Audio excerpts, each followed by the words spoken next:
আসসালামু আলাইকুম প্রিয় শিক্ষার্থীরা, আশা করি তোমরা সকলেই ভালো আছো। অষ্টম শ্রেণীর একাডেমিক প্রোগ্রাম বিজ্ঞান ক্লাসে আজকে তোমাদের সঙ্গে আছে আমি নূর মোহাম্মদ শাহেদ। দেরি না করে চলো ক্লাসটি শুরু করা যাক। তার আগে একটু দেখে নিই তোমরা কারা কারা ক্লাসে আছো। ঠিক আছে, একটু কমেন্টে জানাও। মোহিত, ওয়ালাইকুম আসসালাম। স্নেহা, সিয়াম, নুসাইবা, আবির, অর্থি, মাইশা, রাহা, ওয়ালাইকুম আসসালাম। সবাই কেমন আছো? এই তো আলহামদুলিল্লাহ, আমি ভালো আছি। তোমরা কেমন আছো? আচ্ছা, ঠিক আছে। ওকে ওকে, সবাইকে ওয়ালাইকুম আসসালাম। আচ্ছা, এখন একটু খেয়াল করো, আমরা ক্লাসটা শুরু করে দিই, বুঝেছো? দেখো, আমাদের অনেক দিন আগে বিজ্ঞান ক্লাসটা হয়েছিল, আমরা হচ্ছে কোষ বিভাজন চ্যাপ্টারটা পড়েছিলাম, তাই না? তো এই কোষ বিভাজন চ্যাপ্টারটা যখন পড়েছিলাম তখন তোমাদেরকে কিছু হোমওয়ার্ক দেওয়া ছিল।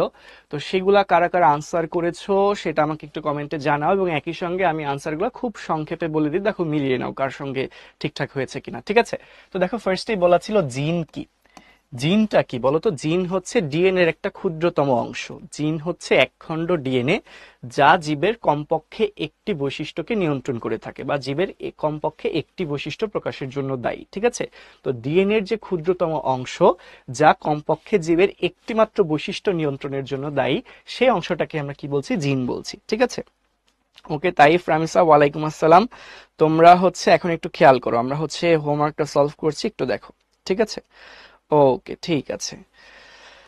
আচ্ছা, ভেরি গুড। স্নেহা আচার্য করেছো, ধন্যবাদ। আচ্ছা, যারা করেছে সবাইকে খুবই ধন্যবাদ, অনেক অনেক ধন্যবাদ। এখন দেখো, মিওসিসকে কেন হ্রাসমূলক বিভাজন বলা হয়? ঠিক আছে, এটা অনুধাবনমূলক একটা প্রশ্ন ছিল যে মিওসিসকে কেন হ্রাসমূলক বিভাজন বলা হয়। আমরা কি জানি? মিওসিস কোষ বিভাজনে হচ্ছে অপত্য কোষের ক্রোমোজোম সংখ্যা মাতৃকোষের ক্রোমোজোম সংখ্যার অর্ধেক হয়ে যায়, অর্থাৎ ক্রোমোজোম সংখ্যা কিন্তু অর্ধেক হ্রাস পায়। সো আমরা আনসারটা এইভাবে করব যে সংজ্ঞা অনুসারে মিওসিস কোষ বিভাজন প্রক্রিয়ায় সৃষ্ট অপত্য কোষের ক্রোমোজোম সংখ্যা মাতৃকোষের ক্রোমোজোম সংখ্যার অর্ধেক হয়ে যায়, অর্থাৎ ক্রোমোজোম সংখ্যা অর্ধেক হ্রাস পায় বলে মিওসিসকে কি বলা হয়? হ্রাসমূলক বিভাজন বলা হয়। ঠিক আছে? সেটাকে এই কথাটাকে তারপর পরবর্তীতে একটু ইলাবোরেট করে লিখবা, তাহলে গোছানো 2 মার্কের একটা আনসার হয়ে যাবে। এরপর কি বলেছে দেখো, উদ্দীপকটা একটু খেয়াল করি, যে মেহরাবের মুখের গঠনটা তার মায়ের মতো হলেও চুলের প্রকৃতি, চোখের রং, পায়ের গঠন একেবারে তার পিতার মতো। তার মানে আমরা দেখতে পাচ্ছি যে মেহরাবের কিছু বৈশিষ্ট্য তার মায়ের মতো, কিছু বৈশিষ্ট্য দেখা যাচ্ছে কি তার পিতার মতো। ঠিক আছে? তো পিতামাতা ফর্সা হলেও তার গায়ের রং আবার দাদির মতো। দেখো, এক পিতামাতা একটা জেনারেশন, মেহরাব নিজে একটা জেনারেশন, তার দাদা দাদি কিন্তু তারও আগের জেনারেশন। তার মানে এক জেনারেশন বা বংশধর থেকে কোনো না কোনো বৈশিষ্ট্য কিন্তু পরবর্তী বংশধর বা জেনারেশনে স্থানান্তরিত হচ্ছে। তো এইটা দেখো, গতে কি বলেছে যে মেহরাবের যে পিতামাতার বৈশিষ্ট্যগুলো কিভাবে মেহরাবের দেহে সঞ্চারিত হলো সেটা বর্ণনা করো।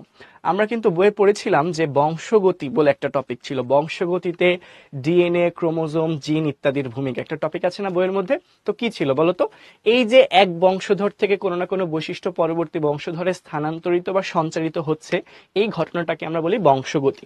আর যে বৈশিষ্ট্যগুলা এক বংশধর থেকে পরবর্তী বংশধরে স্থানান্তরিত হয়, সেই বৈশিষ্ট্যগুলোকে আমরা কি বলি? বংশগত বৈশিষ্ট্য। ঠিক আছে?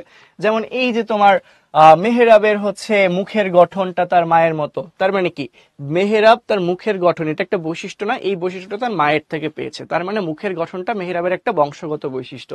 আবার এই যে চুলের প্রকৃতি, চোখের রং, পায়ের গঠন, এইগুলাও এক একটা বংশগত বৈশিষ্ট্য, কারণ এগুলা বংশানুক্রমে সে তার বাবার থেকে পেয়েছে। ঠিক আছে? তো এই বংশগত বৈশিষ্ট্যগুলা কিভাবে এক বংশধর থেকে অপর বংশধরে যায়, আমরা যদি একদম ব্রড হেডিং এ বলি, মানে যদি একদম বড় এককে বলি, তাহলে বলি ক্রোমোজোমের মাধ্যমে। যদি আরেকটু স্পেসিফাই করে বলি তাহলে কি বলবো? ডিএনএ এর মাধ্যমে। কারণ ক্রোমোজোমের ভেতরেই কি থাকে? ডিএনএ থাকে। আর যদি আরো নির্দিষ্ট করে বলতে চাই তাহলে কি বলবো? জিনের মাধ্যমে। কারণ ডিএনএ এর ক্ষুদ্রতম অংশ যা জীবের কমপক্ষে একটি বৈশিষ্ট্য নিয়ন্ত্রণের জন্য দায়ী, তাকে আমরা কি বলছি? জিন বলছি। ঠিক আছে? তো এইভাবেই বিষয়টা একটু বর্ণনা করতে হবে। ঠিক আছে? আচ্ছা, ভেরি গুড। হ্যাঁ, রোজা রেখেছি মুমিনুল। এখন দেখো কি বলেছো, যে উদ্দীপকের বংশধারাটি, মানে এই যে তোমার বৈশিষ্ট্য এক বংশধর থেকে আরেক বংশধরে যাচ্ছে, এই বংশধারাটি যেই কোষ বিভাজনের মাধ্যমে ঘটে সেই কোষ বিভাজনের বৈশিষ্ট্যগুলো বর্ণনা করো। কোন কোষ বিভাজনের মাধ্যমে এক জেনারেশন থেকে বৈশিষ্ট্য পরবর্তী জেনারেশনে যাচ্ছে? দেখো, আমরা কি জানি, ধরে নাও এটা হচ্ছে পিতা আর লিখলাম হচ্ছে মাতা। ঠিক আছে? তো পিতার জনন মাতৃকোষটা ধরে নাও ডিপ্লয়েড, মাতার জনন মাতৃকোষটাও ধরে নাও হ্যাপ্লয়েড। পিতার জনন মাতৃকোষ থেকে কি হয়? হ্যাপ্লয়েড। পুং জনন কোষ বা শুক্রাণু তৈরি হয়, মাতার জনন মাতৃকোষ থেকেও হ্যাপ্লয়েড স্ত্রী জনন কোষ বা ডিম্বাণু তৈরি হয়। এই ডিম্বাণু শুক্রাণু তৈরি হইলো কোন প্রক্রিয়ায় বলতো? মিওসিস কোষ বিভাজন প্রক্রিয়ায়। কোন প্রক্রিয়ায়? মিওসিস কোষ বিভাজন প্রক্রিয়া। আমরা কি জানি? জনন মাতৃকোষ থেকে জনন কোষ তৈরি হয় মিওসিস কোষ বিভাজন প্রক্রিয়ায়। তাহলে কি হইলো? পিতা থেকে ক্রোমোজোম, পিতা থেকে এক সেট ক্রোমোজোম আসলো পুং গ্যামেটে, মাতা থেকে এক সেট ক্রোমোজোম আসলো স্ত্রী গ্যামেটে।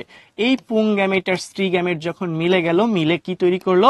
জাইগোট তৈরি করলো, ডিপ্লয়েড জাইগোট তৈরি করলো। এই জাইগোটে যে দুই সেট ক্রোমোজোম আছে, জাইগোটে যে দুই সেট ক্রোমোজোম আছে তার এক সেট পিতা থেকে আসছে, এক সেট মাতা থেকে আসছে, তাই না? তো এই যে তোমার জাইগোটে ক্রোমোজোম আসার মাধ্যমে কি পিতার ডিএনএ মাতার ডিএনএ জাইগোটের মধ্যে আসলো না? জাইগোটটাই তো পরবর্তীতে পূর্ণাঙ্গ সন্তানে পরিণত হচ্ছে। তো তাহলে দেখো জাইগোটের ক্রোমোজোম, জাইগোটে যে দুই সেট ক্রোমোজোম আছে এর সোর্সটা কি? এক সেট ক্রোমোজোম আসছে পিতা থেকে, এক সেট ক্রোমোজোম আসছে মাতা থেকে। আর এই ক্রোমোজোমের ভেতরে কি আছে? ডিএনএ আছে। আর ডিএনএ এর অংশটাই কি? জিন, যা কোনো না কোনো বৈশিষ্ট্যের প্রকাশ ঘটাবে। তার মানে পিতার বৈশিষ্ট্য যে জাইগোট অর্থাৎ সন্তানের মধ্যে আসছে, বা মাতার বৈশিষ্ট্য যে সন্তানের মধ্যে আসছে, কোন কোষ বিভাজন প্রক্রিয়ার জন্য দায়ী? মিওসিস কোষ বিভাজন প্রক্রিয়া দায়ী। তার মানে এই কোষ বিভাজন প্রক্রিয়াটা কোনটা? মিওসিস কোষ বিভাজন, বা তোমরা মায়োসিসও বলতে পারো, একই কথা। মিওসিস বা মায়োসিস কোষ বিভাজন প্রক্রিয়া আসছে। তো মিওসিস কোষ বিভাজনের বৈশিষ্ট্যগুলো বর্ণনা করতে বলেছে। তো মিওসিস কোথায় ঘটে? জনন মাতৃকোষে ঘটে। অপত্য কোষের ক্রোমোজোম সংখ্যা মাতৃকোষের ক্রোমোজোম সংখ্যার অর্ধেক হয়ে যায়। নিউক্লিয়াস দুইবার বিভাজিত হয়, ক্রোমোজোমের বিভাজন ঘটে একবার। তো এরকম কিছু বৈশিষ্ট্য ছিল না, সেগুলো আমাদের সুন্দর করে বর্ণনা করতে হবে। ঠিক আছে? ওকে, আচ্ছা ঠিক আছে। এখন একটু খেয়াল করো, এখন একটু খেয়াল করো। ঠিক আছে? আচ্ছা, ভেরি গুড। যারা করেছো সবাইকে অনেক অনেক অনেক ধন্যবাদ এবং শুভকামনা রইল পরবর্তীতে। আসো আজকে আমরা নতুন একটা চ্যাপ্টার স্টার্ট করব, তৃতীয় অধ্যায়। তৃতীয় অধ্যায় চ্যাপ্টারের নামটা হচ্ছে ব্যাপন, অভিস্রবণ এবং প্রচ্ছেদন। তো আগে এই ক্লাসের শুরুতে আমরা একটু ব্যাপন নিয়ে আলোচনা করে নিব। ঠিক আছে? তো ব্যাপন জিনিসটা বোঝার জন্য আমরা আমাদের বাস্তব জীবনের কিছু উদাহরণ চিন্তা করি। ঠিক আছে? আমাদের চারপাশে ঘটে যাওয়া কিছু ঘটনা, সেগুলো দেখো আমরা একটু রিলেট করার ট্রাই করি। কি বলেছে দেখো, আমরা প্রতিনিয়ত বিভিন্ন ঘটনা প্রত্যক্ষ করি, খেয়াল করে থাকি। কিরকম? যেমন আমরা ঘরে যখন সেন্ট বা আতরের ঘ্রাণ ছড়িয়ে দেই, অথবা হচ্ছে তোমার টি ব্যাগে যখন চা খাই, ঠিক আছে? আবার দেখা যায় শ্বাস প্রশ্বাসে যে অক্সিজেন কার্বন ডাইঅক্সাইড গ্যাসের আদান প্রদান ঘটে, এই সবগুলাই ব্যাপনের উদাহরণ। কিরকম হয় আমি যদি একটু বোঝাই বলি, ধরো এটা একটা পারফিউম বা সেন্ট, সেন্টের বোতল। ঠিক আছে? এটা একটা পারফিউম বা সেন্টের বোতল। এখান থেকে ধরো আমরা সেন্ট স্প্রে করে দিলাম, সেন্ট স্প্রে করে দিলাম।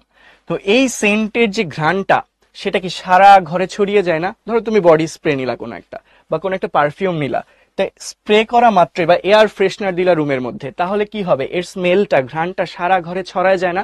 কিভাবে যায় বলতো? এই সেন্টটা বা মেন পারফিউমটা কিন্তু এই বোতলের মধ্যে ছিল। কিসের মধ্যে ছিল? বোতলের মধ্যে ছিল।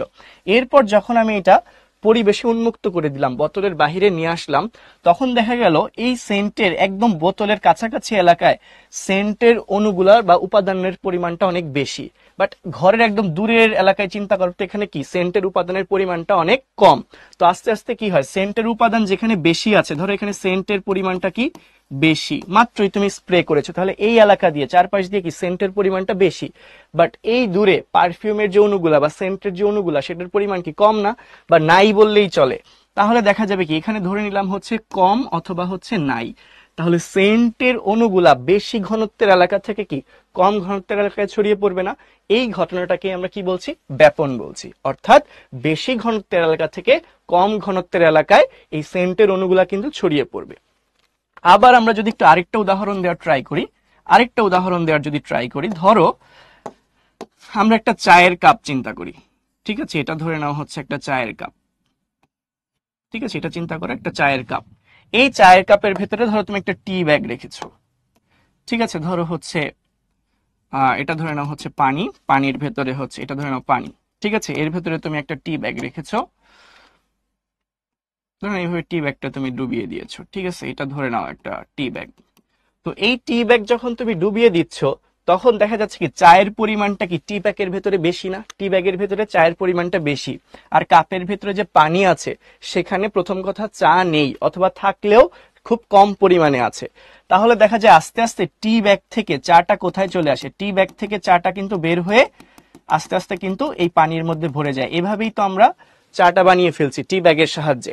তো তাহলে দেখা যায় টি ব্যাগের ভেতরে চায়ের অণুগুলার ঘনত্ব বেশি, বাট কাপের মধ্যে যে পানি আছে সেখানে চায়ের অণুর ঘনত্ব কিন্তু কম। অর্থাৎ চায়ের অণুগুলোও কি করলো, বেশি ঘনত্বের এলাকা থেকে পানির মধ্যে অর্থাৎ কম ঘনত্বের এলাকায় ছড়িয়ে পড়লো। ঠিক আছে, এটাও কি তাহলে ব্যাপন? তাহলে কি বললাম, ব্যাপনে কি হবে, যে কোনো উপাদান বেশি ঘনত্বের এলাকা থেকে কম ঘনত্বের এলাকায় ছড়িয়ে পড়বে। আবার একটু খেয়াল করো আরেকটা এক্সাম্পল, শ্বাস প্রশ্বাসে যে আমরা অক্সিজেন নিই, এই যে ধরো আমরা শ্বাস নিচ্ছি, শ্বাস নিলাম, কি প্রবেশ করলো নাকের মধ্যে, অক্সিজেন প্রবেশ করলো। কেন প্রবেশ করলো, কিভাবে প্রবেশ করলো, একটু খেয়াল করো। ধরো আমাদের চারপাশে যে পরিবেশ, এই পরিবেশে অক্সিজেনের পরিমাণটা বেশি, আর আমাদের দেহের ভেতরে ফুসফুসের ভেতরে পরিবেশের তুলনায় অক্সিজেনের পরিমাণটা কম। এই জন্য আমরা যখন শ্বাস নিলাম তখন কিন্তু বাইরে থাকা অধিক ঘনত্বের অক্সিজেন থেকে ভেতরের কম ঘনত্বের এলাকায় অক্সিজেনের অণুগুলা প্রবেশ করে গেল। ঠিক আছে, এভাবে আমরা প্রশ্বাস নিলাম, ঠিক আছে, শ্বাস নিলাম। আবার যখন আমাদের দেহে কার্বন ডাইঅক্সাইডটা তৈরি হয়, তো দেহের ভেতরে কার্বন ডাইঅক্সাইডের পরিমাণটা থাকে বা ঘনত্বটা থাকে বেশি, আর আমাদের চারপাশের বা দেহের বাইরে কার্বন ডাইঅক্সাইডের পরিমাণটা থাকে কেমন, তুলনামূলক কম। তাহলে আমরা যখন নিঃশ্বাস ছাড়ি অর্থাৎ শ্বাস যখন ছেড়ে দিই, তখন দেহের ভেতরে অধিক ঘনত্বের এলাকা থেকে কার্বন ডাইঅক্সাইড দেহের বাইরে কম ঘনত্বের এলাকায় কিন্তু ছড়িয়ে আসে। তাহলে আমরা মাত্রই দেখলাম, এই যে তিনটা উদাহরণ যে দেখলাম, যে ঘরে সেন্ট বা আতর ছড়িয়ে দেওয়া, অথবা হচ্ছে তোমার টি ব্যাগে চা খাওয়া, অথবা হচ্ছে শ্বাস প্রশ্বাসে অক্সিজেন গ্রহণ, কার্বন ডাইঅক্সাইড ত্যাগ, এই সবগুলা উদাহরণে কিন্তু আমরা একটা বেসিক জিনিস দেখলাম, যে উপাদানগুলা কি হচ্ছে, বেশি ঘনত্বের এলাকা থেকে কোথায় যাচ্ছে, কম ঘনত্বের এলাকায় ছড়িয়ে যাচ্ছে। কোথায় যাচ্ছে, কম ঘনত্বের এলাকায় ছড়িয়ে যাচ্ছে। তো এই যে উপাদান সমূহ বেশি ঘনত্বের এলাকা থেকে যে কম ঘনত্বের এলাকায় ছড়িয়ে যাচ্ছে, এই প্রসেসটাকে, এই পদ্ধতিটাকেই আমরা কি বলছি, ব্যাপন বলছি। এই পদ্ধতিকেই আমরা কি বলছি, ব্যাপন বলছি। ঠিক আছে, যে প্রক্রিয়ায় কোনো পদার্থ, সেটা হতে পারে কঠিন, হতে পারে তরল, হতে পারে গ্যাসীয়, যে কোনো পদার্থের উপাদানগুলো বেশি ঘনত্বের এলাকা থেকে কম ঘনত্বের এলাকায় ছড়িয়ে পড়বে, সেটাকেই আমরা কি বলবো, ব্যাপন বলবো। ঠিক আছে, হ্যাঁ, ভেরি গুড রাহা, যে উপাদানগুলো বেশি ঘনত্বের এলাকা থেকে কম ঘনত্বের এলাকায়। হ্যাঁ, শস্য ক্ষেতে সার ছিটানো, এটাও কাইন্ড অফ ব্যাপন। ঠিক আছে, এখানেও ব্যাপন হচ্ছে। আচ্ছা, এখন একটু খেয়াল করো, না এটা অসমোসিস না, কঠিন পদার্থে কিভাবে দেখাচ্ছে, কঠিন পদার্থে কিভাবে একটু পরেই দেখতে পারবা। দেখো তাহলে ব্যাপনের সংজ্ঞাটা আমরা কি দেখতে পাচ্ছি, যে কোনো মাধ্যমে কঠিন, তরল বা গ্যাসীয় পদার্থের অণুগুলা উচ্চ ঘনমাত্রার স্থান থেকে নিম্ন ঘনমাত্রার স্থানের দিকে স্বতঃস্ফূর্তভাবে ছড়িয়ে পড়াকে আমরা কি বলছি, ব্যাপন বলছি। তাহলে কোনো মাধ্যমে, ধরো শূন্য মাধ্যম হতে পারে, পানি মাধ্যমে হতে পারে, ঠিক আছে, তো কোনো মাধ্যমে কঠিন, তরল বা গ্যাসীয় পদার্থের অণুগুলোর অধিক ঘনত্ব বা উচ্চ ঘনত্বের স্থান থেকে কম ঘনত্বের বা কম ঘনমাত্রার স্থানের দিকে স্বতঃস্ফূর্তভাবে ছড়িয়ে পড়াকে আমরা কি বলছি, ব্যাপন বলছি। আচ্ছা, এখন একজন জিজ্ঞাসা করেছে যে ভাইয়া কঠিন পদার্থের ক্ষেত্রে আবার ব্যাপন কিভাবে হচ্ছে। ঠিক আছে, ধরো তুমি একটা পাত্র নিলা, ঠিক আছে, এই পাত্রের মধ্যে তুমি কোনো একটা রং ছেড়ে দিলা, রঙের গুঁড়া কি অবশ্যই পাউডার হবে, রঙের গুঁড়াটা কি অবশ্যই পাউডার হবে। ধরো শুকনা রং পাউডার, তুমি কোন একটা রঙিন পাউডার, ধরো নীল, ঠিক আছে, নীল রঙের কোন একটা পাউডার তুমি ছেড়ে দিলা। তো এর মধ্যে যদি তুমি ধরো পানিটা আমরা দেখাইলাম, ধরো এটা পানি, তো এটা ধরো আছে পানি, ঠিক আছে, এই পানির মধ্যে ধরো আমরা নীল কালার দিলে তো আসলে মিশে যাবে, আমরা ধরো গোলাপি কালারের কোন একটা পাউডার দিলাম। তো গোলাপি কালারের কোন একটা পাউডার তুমি যদি এর মধ্যে ছেড়ে দাও, তাহলে দেখা যাবে কি এখানে পাউডারের উপাদানের ঘনত্ব অনেক বেশি না, এই গোলাপি রঙের ঘনত্বটা কি এখানে অনেক বেশি না, তাহলে আস্তে আস্তে দেখা যাবে পুরা পানিটাই গোলাপি রঙে রঙিন হয়ে যাবে। কি হবে, পুরা পানিটাই গোলাপি রঙে কিন্তু রঙিন হয়ে যাবে। কেন, প্রথমে যখন আমি পাউডারটা দিলাম তখন এখানে কিন্তু কঠিন পদার্থ অর্থাৎ পাউডারের ঘনত্বটা বেশি ছিল, আর দূরে পাউডারের ঘনত্ব কম ছিল বা ছিলই না। পরবর্তীতে দেখা গেল পাউডারটা কি হলো, বেশি ঘনত্বের এলাকা থেকে কম ঘনত্বের এলাকায় ছড়িয়ে পড়লো। ঠিক আছে, তো এই যে ছড়িয়ে পড়লো, আস্তে আস্তে টোটাল দ্রবণটাই বা এই মিশ্রণটাই কেমন হয়ে গেল, গোলাপি রঙের হয়ে গেল। এভাবেও কিন্তু কঠিন পদার্থের ক্ষেত্রে ঘটে। হ্যাঁ রুকাইয়া, ডিফিউশনই হচ্ছে ব্যাপন। ঠিক আছে, ডিফিউশনই হচ্ছে ব্যাপন। ব্যাপনের ইংলিশ টার্মটা হচ্ছে ডিফিউশন। ঠিক আছে, ব্যাপনের ইংলিশ টার্মটা হচ্ছে ডিফিউশন। ওকে, তো তাহলে দেখো কোনো মাধ্যমে কঠিন, তরল বা গ্যাসীয় পদার্থের অণুগুলোর উচ্চ ঘনমাত্রার স্থান থেকে নিম্ন ঘনমাত্রার স্থানে স্বতঃস্ফূর্তভাবে ছড়িয়ে পড়া, এই কথাটা খেয়াল করতে হবে। স্বতঃস্ফূর্তভাবে ছড়িয়ে পড়া কি আমরা কি বলবো, ব্যাপন বলবো। ঠিক আছে, আচ্ছা একটু সামনে দেখো, এই ব্যাপন সম্পর্কে আমরা কিছু ইম্পর্টেন্ট ইনফরমেশন জানবো, ঠিক আছে? পদার্থের কিছু বেসিক ধর্ম আমরা এখন জানবো, যেটা আমাদের ব্যাপনের যে কনসেপ্টটা ক্লিয়ার করতে আর একটু হেল্প করবে। তো দেখো কি বলেছে, যে সকল পদার্থই ক্ষুদ্র ক্ষুদ্র অণু পরমাণু দ্বারা তৈরি। কি বললো? সকল পদার্থই ক্ষুদ্র ক্ষুদ্র অণু পরমাণু দিয়ে তৈরি, ঠিক আছে? এবং এই অণু পরমাণুগুলো সবসময় গতিশীল বা চলমান অবস্থায় থাকে। অণু পরমাণুগুলো সবসময় গতিশীল বা চলমান অবস্থায় থাকে। কিরকম? ধরো যদি এটা কঠিন পদার্থ হয়, ধরো একটা কঠিন পদার্থ, তাহলে কঠিন পদার্থ কি দ্বারা তৈরি? অণু পরমাণু দ্বারা তৈরি। তো এই কঠিন পদার্থের কণাগুলা একটা নির্দিষ্ট অবস্থানে সবসময় কাঁপতে থাকবে। এই যে এই রিমোটটা চিন্তা করে যে কাঁপতেছে, এটা যে কাঁপাকাঁপি করছে, এটা কি অবস্থানের পরিবর্তন হচ্ছে না? এটা কি সর্বদা গতিশীল না? এটা কিন্তু এখান থেকে খুব দূরে সরে যাচ্ছে না, একই জায়গায় থাকছে, বাট কাঁপাকাঁপি করছে। তো কঠিন পদার্থের অণুগুলা খুব কাছাকাছি থাকে এবং সবসময় কম্পনরত অবস্থায় থাকে, অর্থাৎ গতিশীল বা চলমান অবস্থায় থাকে।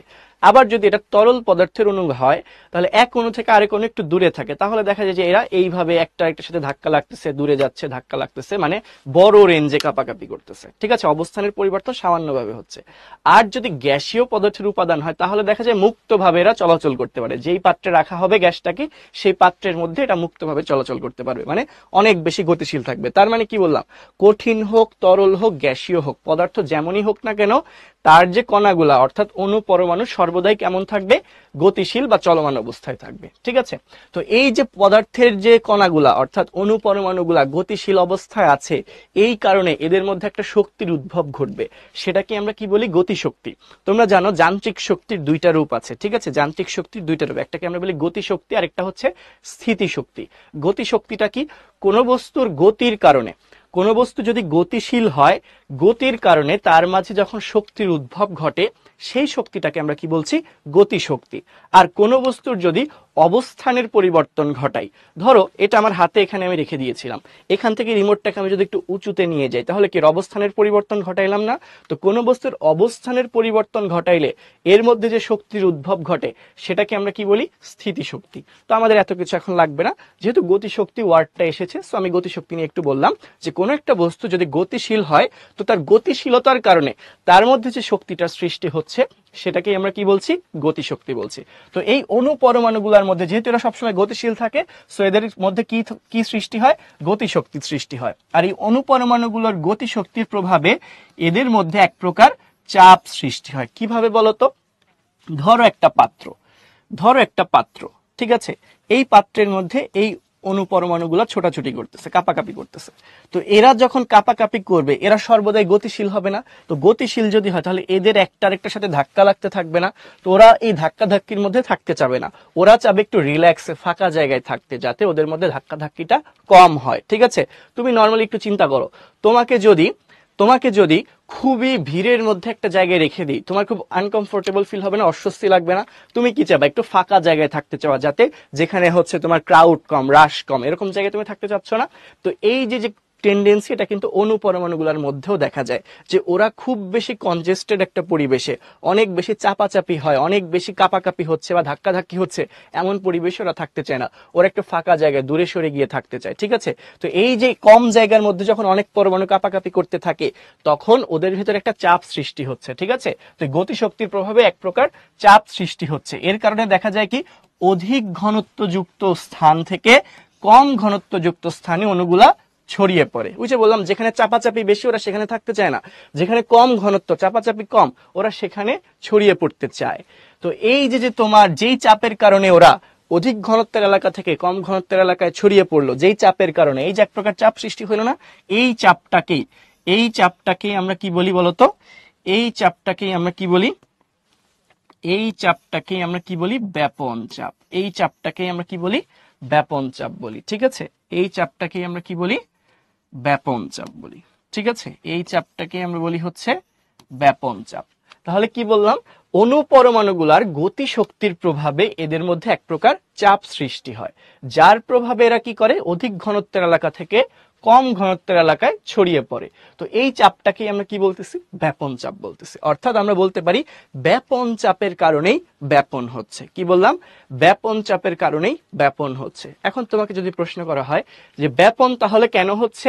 অণু পরমাণুগুলোর মধ্যে ব্যাপন চাপের কারণে। তাহলে যদি জিজ্ঞাসা করা হয় ব্যাপন চাপটা কেন তৈরি হচ্ছে, অণুপরমাণুগুলার গতি শক্তির কারণে। এখন যদি জিজ্ঞাসা করা হয় যে অণুপরমাণুগুলার মধ্যে গতি শক্তিটা কিভাবে তৈরি হচ্ছে, তাহলে কি বলবো, সকল পদার্থের অণুগুলোই সর্বদা গতিশীল বা চলমান অবস্থায় থাকে, এই কারণে এদের মধ্যে গতিশক্তির সৃষ্টি হচ্ছে। বোঝাতে পেরেছি? তাহলে সিকোয়েন্সিয়ালি যদি আবার বলি, সকল পদার্থের অণুগুলোই বা পরমাণুগুলোই সর্বদা গতিশীল বা চলমান অবস্থায় থাকে, এই কারণে এদের মধ্যে কি সৃষ্টি হয়, গতিশক্তির সৃষ্টি হয়। আর এই গতিশক্তির কারণেই এদের মধ্যে একটা ব্যাপন চাপের সৃষ্টি হচ্ছে। ব্যাপন চাপ সৃষ্টি হওয়ার কারণে পদার্থের অণু পরমাণুগুলা অধিক ঘনত্বের এলাকা থেকে স্বতঃস্ফূর্তভাবে কম ঘনত্বের এলাকার দিকে ছড়িয়ে পড়ছে, অর্থাৎ ব্যাপন ঘটছে। ঠিক আছে, এখন দেখো কি বললো, এই ব্যাপন চাপের কারণে ব্যাপন প্রক্রিয়া সংঘটিত হয়, আমরা অলরেডি পড়েছি। তারপর দেখো একটু কি বললো, যে কোনো পদার্থের অণুর ব্যাপন ততক্ষণ চলতে থাকে যতক্ষণ না পদার্থের অণুগুলোর ঘনত্ব সর্বত্র সমান হয়। অর্থাৎ এক জায়গায় ধরে নাও ঘনত্ব বেশি আর এক জায়গায় ঘনত্ব কম, তাহলে কি ঘটবে, বেশি ঘনত্বের এলাকা থেকে পরমাণুগুলা বা অণুগুলা কম ঘনত্বের এলাকায় ছড়িয়ে যাবে। কতক্ষণ বেশি ঘনত্বের এলাকা থেকে কম ঘনত্বের এলাকায় যাবে, যতক্ষণ না দুই এলাকার অণুগুলার ঘনত্ব বা কণাগুলার ঘনত্ব সমান হচ্ছে, ততক্ষণ ব্যাপন চলতে থাকবে। বোঝাতে পেরেছি? একটু বুঝেছো কিনা জানাও। ঠিক আছে স্যার, কেন অণুগুলা গতিশীল থাকে? এটা ধর্ম, এটা অণুগুলার একটা ইনহেরেন্ট কোয়ালিটি, মানে বাই নেচার। ঠিক আছে, অলওয়েজ গতিশীল থাকে। আচ্ছা, কোন পদার্থের অণুগুলোর ব্যাপন ততক্ষণ চলতে থাকে যতক্ষণ না ঘনত্ব সবসময় সমান হয়। হ্যাঁ স্নেহা, ঠিক লিখেছো। কয়েলও ব্যাপনের এক্সাম্পল। হ্যাঁ তিনহা, তোমার হচ্ছে যে মশার কয়েল, যেটা এটাও ব্যাপনের উদাহরণ। ঠিক আছে ভাইয়া, তুতে কি? তুতে কি একটু পরেই পড়াবো। কপার সালফেট, আর্দ্র কপার সালফেট বা পানিযুক্ত কপার সালফেটকে আমরা তুতে বলি, হাইড্রেটেড কপার সালফেট। ঠিক আছে, ব্যাপন চাপের কারণে ব্যাপন ঘটে। ফিদাস, ঠিক বলেছো। নওরিন, কঠিন পদার্থের কণা সবসময় কাঁপতে থাকলে কঠিন পদার্থ কাঁপে না কেন? চমৎকার প্রশ্ন। কঠিন পদার্থের কণাগুলা কাঁপতে থাকলেও কঠিন পদার্থটা কাঁপে না কেন? ধরো এই যে আমার হাতে এই রিমোটটা আছে, এই রিমোটটা প্লাস্টিক দিয়ে তৈরি, এর মধ্যে বা কোনো না কোনো কণা তো আছেই, অনেকগুলা কণা আছে না, এরা যার যার অবস্থানে কাঁপতেছে। এরা ধরো এই কলমটা চিন্তা করে একটা কণা, এটা কাঁপতেছে, বাট এর অবস্থানের কি পরিবর্তন ঘটতেছে? এখান থেকে জাস্ট এই পজিশনে যাচ্ছে, এই পজিশন থেকে আবার এখানেই ব্যাক করতেছে। এখান থেকে সরে কি আরো দূরে সরে গেছে, বা এখান থেকে অনেকটা দূরে সরে গেছে? না, যেখানে ছিল সেখানেই আছে, একটা ফিক্সড রেঞ্জের মধ্যেও কাঁপতেছে। এই জন্য আলটিমেটলি দেখা যায় কি, নিট কম্পনের পরিমাণ একটা আরেকটাকে নিউট্রালাইজ করে দিচ্ছে। কিরকম, ধরো এ একটা বিন্দু, বি আর একটা বিন্দু, তো কঠিন পদার্থের কণাগুলা, ধরো এটা একটা কঠিন পদার্থের কণা, এটা একটা কঠিন পদার্থের কণা, এই কণাটা কাঁপতে কাঁপতে এ থেকে বি পর্যন্ত যাবে, বি থেকে এ পর্যন্তই আসবে, অর্থাৎ কম্পনটা সবসময় এইটুকুর মধ্যেই চলতে থাকবে। ওর অবস্থানের কি তাইলে কোনো পরিবর্তন ঘটবে? অবস্থানের কিন্তু আলটিমেটলি কোনো পরিবর্তন ঘটবে না। এরকম সবগুলা কণারই কম্পনের একটা রেঞ্জ আছে, ওরা খুব বেশি দূরে তো সরে যাচ্ছে না, এই জন্য দেখা যাচ্ছে যে আলটিমেটলি কণাটার মানে মেইন বস্তুটার কাঁপতেছে না। ঠিক আছে, আচ্ছা, হোয়াট ইজ ব্যাপন চাপ? ব্যাপন চাপ বুঝি নাই। সিফাত, দেখো ব্যাপন চাপটা কি, দেখো এই যে যখন কঠিন উচ্চ ঘনত্বের স্থানে যে কোনো পদার্থের অণুগুলা কি কাঁপাকাঁপি করতেছে না, তাহলে ওই অণু পরমাণুগুলোর মধ্যে সংঘর্ষ বেশি হচ্ছে, ধাক্কাধাক্কি বেশি হচ্ছে। তো ওরা এই বেশি ধাক্কাধাক্কি বা বেশি সংঘর্ষ বা বেশি ঝামেলা এমন এলাকায় থাকতে চায় না, যেখানে একটু খোলামেলা পরিবেশ বা যেখানে সংঘর্ষ কম বা চাপাচাপি কম, সেই রকম কম ঘনত্বের এলাকায় ওরা ছড়িয়ে পড়তে চায়। তো এই যে বেশি ঘনত্বের এলাকায় যে একটা আরেকটার সাথে ধাক্কা লাগতেছে, সংঘর্ষ হচ্ছে, এই জন্য এর একটা চাপ ফিল করতেছে, এই চাপটাকেই বলা হচ্ছে ব্যাপন চাপ। অর্থাৎ ব্যাপন সংঘটিত হওয়ার জন্য যে চাপটা দায়ী, তাকেই আমরা বলছি ব্যাপন চাপ। ঠিক আছে, আচ্ছা ওকে, আচ্ছা ভেরি গুড। ওকে, হ্যাঁ অহনা রোজা আছি। ওকে ঠিক আছে, আতরটা বুঝিয়ে দিন। আতরের ক্ষেত্রেও তো সেম, আপনি যখন আতর থেকে আতরের ওই বলটা দিয়ে আপনি আতরের টিউবটা দিয়ে ঘষা দিচ্ছেন নিজের বডিতে, বা জারটা থেকে যখন আতর বের করছেন, আপনি শার্টে লাগাইলেন বা হাতায় লাগাইলেন বা পাঞ্জাবিতে লাগাইলেন, তখন কি হইলো, আতরটা আপনার জামায় ড্রেসে লেগে গেল না? তাহলে আপনার ড্রেসে আতরের কণাগুলোর ঘনত্ব বেশি, কিন্তু আপনার চারপাশে থাকা বাতাসে কি আতরের কণাগুলোর ঘনত্ব বেশি? সেখানে কিন্তু আতরের কণাগুলোর ঘনত্ব কম। তাহলে আতরের কণাগুলো কি করবে, এই শার্ট থেকে বা আশেপাশের এলাকা থেকে যেখানে আতরের কণাগুলোর ঘনত্ব কম সেখানে ছড়িয়ে পড়বে, এভাবে আতরের সুবাসটা ছড়িয়ে পড়ে। ঠিক আছে, আচ্ছা ওকে ভাইয়া, গাছের পানি শোষণ কি ব্যাপন? গাছের পানি দেখো, মাটি থেকে যখন পানিটা মূলের ভেতরে ঢুকে, ওইটা হচ্ছে তোমার যখন বেশি ঘনত্বের এলাকা থেকে কম ঘনত্বের এলাকায় আসে, পানি তো লিকুইড, ওইখানে হচ্ছে আবার কোষ প্রাচীর ভেদ করে আসতে হচ্ছে, ঠিক আছে, ওইখানে আবার অভিস্রবণের একটা ইস্যু চলে আসে, ওখানেও ব্যাপন ঘটে, তবে ওখানে আরেকটা বড় ইস্যু কাজ করে হচ্ছে অভিস্রবণ, আমরা এক্স্যাক্টলি বলতে পারবো না, ঠিক আছে। শান্ত, হাউ মাচ, আচ্ছা ওয়েট ওয়েট ওয়েট, একটু আমরা একটু খেয়াল করি কি লিখছে। হাউ মাচ, দাঁড়াও, একই কমেন্ট বারবার করে রাখছো, পড়তে কষ্ট হচ্ছে, এক কমেন্ট একবারই করবা। How much wood would a, wood লিখছো এইসব? শান্ত, তুমি কি উল্টাপাল্টা কমেন্ট করতেছো, এগুলা স্প্যামিং করো না, ঠিক আছে, মনোযোগ দিয়ে ক্লাস করো। আচ্ছা হ্যাঁ রামিসা, কপার সালফেটই হচ্ছে তুতে, ধোয়ার ক্ষেত্রেও সেম ঘটনা ঘটবে, ঠিক আছে। আচ্ছা পুরা ক্লাস রিভাইজ দিব, সমস্যা নেই, তুমি মনে হয় লেটে জয়েন করছো। হ্যাঁ তুতে, ঠিক আছে। আচ্ছা তাহলে আরেকবার একটু খেয়াল করো, কিছু ইনফরমেশন আরেকবার একটু খেয়াল করো। সকল পদার্থের অণুগুলাই অনুপরমাণু, সকল পদার্থই ক্ষুদ্র ক্ষুদ্র অনুপরমাণুগুলা দ্বারা তৈরি, ঠিক আছে। এই অনুপরমাণুগুলা সবসময় নিজ নিজ অবস্থানে কাঁপতে থাকবে, অর্থাৎ গতিশীল বা চলমান অবস্থায় থাকবে, ঠিক আছে। এই যে অনুপরমাণুগুলা সবসময় গতিশীল বা চলমান অবস্থায় থাকে, তো এদের গতির কারণে এদের মধ্যে একটা শক্তির সৃষ্টি হয়, যে শক্তিকে আমরা কি বলি, গতি শক্তি। তো অনুপরমাণুগুলা গতি শক্তির কারণে একে অপরের সাথে সবসময় ধাক্কাধাক্কি হইতে থাকে, সংঘর্ষে লিপ্ত হয়। তো এই সংঘর্ষটাই ওদের মধ্যে একটা চাপ সৃষ্টি করে, যার কারণে ওরা দেখা যায় অধিক ঘনত্বের এলাকা থেকে কম ঘনত্বের এলাকায় স্বতঃস্ফূর্তভাবে ছড়িয়ে পড়ে। তো এই যে তোমার অধিক ঘনত্বের এলাকায় অনুপরমাণুগুলার গতিশক্তির কারণে যে একটা চাপ সৃষ্টি হচ্ছে, এই চাপটাকে আমরা কি বলছি, ব্যাপন চাপ, যার কারণে ওরা অধিক ঘনত্বের এলাকা থেকে কম ঘনত্বের এলাকায় ছড়িয়ে পড়ছে, অর্থাৎ ব্যাপন ঘটাচ্ছে, ঠিক আছে। তার মানে ব্যাপন ঘটলো কিসের কারণে, ব্যাপন চাপের কারণে। ব্যাপন চাপটা কেন তৈরি হইলো, গতিশক্তির কারণে। গতিশক্তিটা কিভাবে তৈরি হইলো, অনুপরমাণুগুলা গতিশীল, অর্থাৎ কখনোই স্থির থাকে না, সবসময় গতিশীল বা চলমান থাকে, এই কারণে, ঠিক আছে। আরেকটা কথা বলা হইলো যে কতক্ষণ ধরে ব্যাপনটা চলবে, অর্থাৎ উপাদানগুলো বা কণাগুলো অধিক ঘনত্বের এলাকা থেকে কম ঘনত্বের এলাকায় কতক্ষণ যেতে থাকবে, যতক্ষণ না দুই এলাকায় পরমাণুগুলার বা অণুগুলার ঘনত্ব সমান হয়, ঠিক আছে। আচ্ছা এখন আসো ব্যাপনের কিছু বাস্তব উদাহরণ, ব্যাপনের আরো কিছু উদাহরণ দেওয়া হয়েছে। তো আমরা মাত্রই থিওরি থেকে জানলাম যে ব্যাপনটা কি, অণুপরমাণুগুলা কি করবে, উচ্চ ঘনত্বের এলাকা থেকে নিম্ন ঘনত্বের এলাকায় ছড়িয়ে পড়বে। এই প্রসেসটা কি আমরা কি বলেছিলাম, এই প্রসেসটাকে আমরা ব্যাপন বলেছি, ঠিক আছে। যে প্রক্রিয়ায় উপাদানগুলো, কঠিন তরল বা গ্যাসীয় পদার্থের কণাগুলো উচ্চ ঘনত্বের এলাকা থেকে নিম্ন ঘনত্বের এলাকায় ছড়িয়ে পড়ে, সেটাকে আমরা কি বলেছি, ব্যাপন বলেছি। তো এখন আমরা ধরো এক্সাম্পল দিলাম, এই যে ঘরে সেন্ট বা আতর ছড়ানো, ঘরে সেন্ট বা আতর ছড়ানো, এই ঘটনায় উচ্চ ঘনত্বের এলাকা কোনটা, যেখানে তুমি আতরটা স্প্রে করলা বা সেন্টটা স্প্রে করলা, সেটা কি, সেখানে আতরের উপাদানগুলোর ঘনত্ব বেশি, তো সেটাই হচ্ছে উচ্চ ঘনত্বের এলাকা। আর তাহলে নিম্ন ঘনত্বের এলাকা কোনটা, আশেপাশের এলাকা, ঠিক আছে, আশেপাশে যেখানে সেন্ট বা আতরটা ছড়িয়ে পড়ছে সেটা হচ্ছে নিম্ন ঘনত্বের এলাকা। এই কারণেই তো কি দেখা যাচ্ছে, উচ্চ ঘনত্বের এলাকা থেকে নিম্ন ঘনত্বের এলাকায় আতর ছড়িয়ে যাচ্ছে, অর্থাৎ কি হচ্ছে, যে জায়গায় তুমি আতরটা স্প্রে করলা সেখান থেকে আশেপাশের এলাকায় তোমার কি ছড়িয়ে যাচ্ছে, স্মেলটা বা ঘ্রাণটা ছড়িয়ে যাচ্ছে, ঠিক আছে। এই যে ফলাফলটা কি, সমস্ত ঘরে সুবাস ছড়িয়ে পড়ে। এরপর দেখো অক্সিজেন গ্রহণ, এই যে আমরা পরিবেশ থেকে অক্সিজেন গ্রহণ করি, পরিবেশে অক্সিজেনের পরিমাণ বেশি, পরিবেশে কি বেশি, অক্সিজেনের পরিমাণটা বেশি, তাই পরিবেশটা কি, উচ্চ ঘনত্বের এলাকা, এবং আমাদের ফুসফুসের ভেতরে অক্সিজেনের পরিমাণটা কি, কম। তো এই পরিবেশ থেকে ফুসফুসে কি যাবে, এই জন্য অক্সিজেন যাবে, পরিবেশ থেকে ফুসফুসে অক্সিজেন যাবে। এই যে বাইরে পরিবেশে অক্সিজেনের পরিমাণটা বেশি, আমাদের ভেতরে ফুসফুসের ভেতরে অক্সিজেনের পরিমাণ কম, তাহলে বাইরে থেকে ভেতরে কি যাবে, অক্সিজেন যাবে, কোন প্রক্রিয়া, ব্যাপন প্রক্রিয়ায়। তো এটাই দেখো ফলাফল, ফলাফল হচ্ছে অক্সিজেন পরিবেশ থেকে ফুসফুসে প্রবেশ করবে, ঠিক আছে।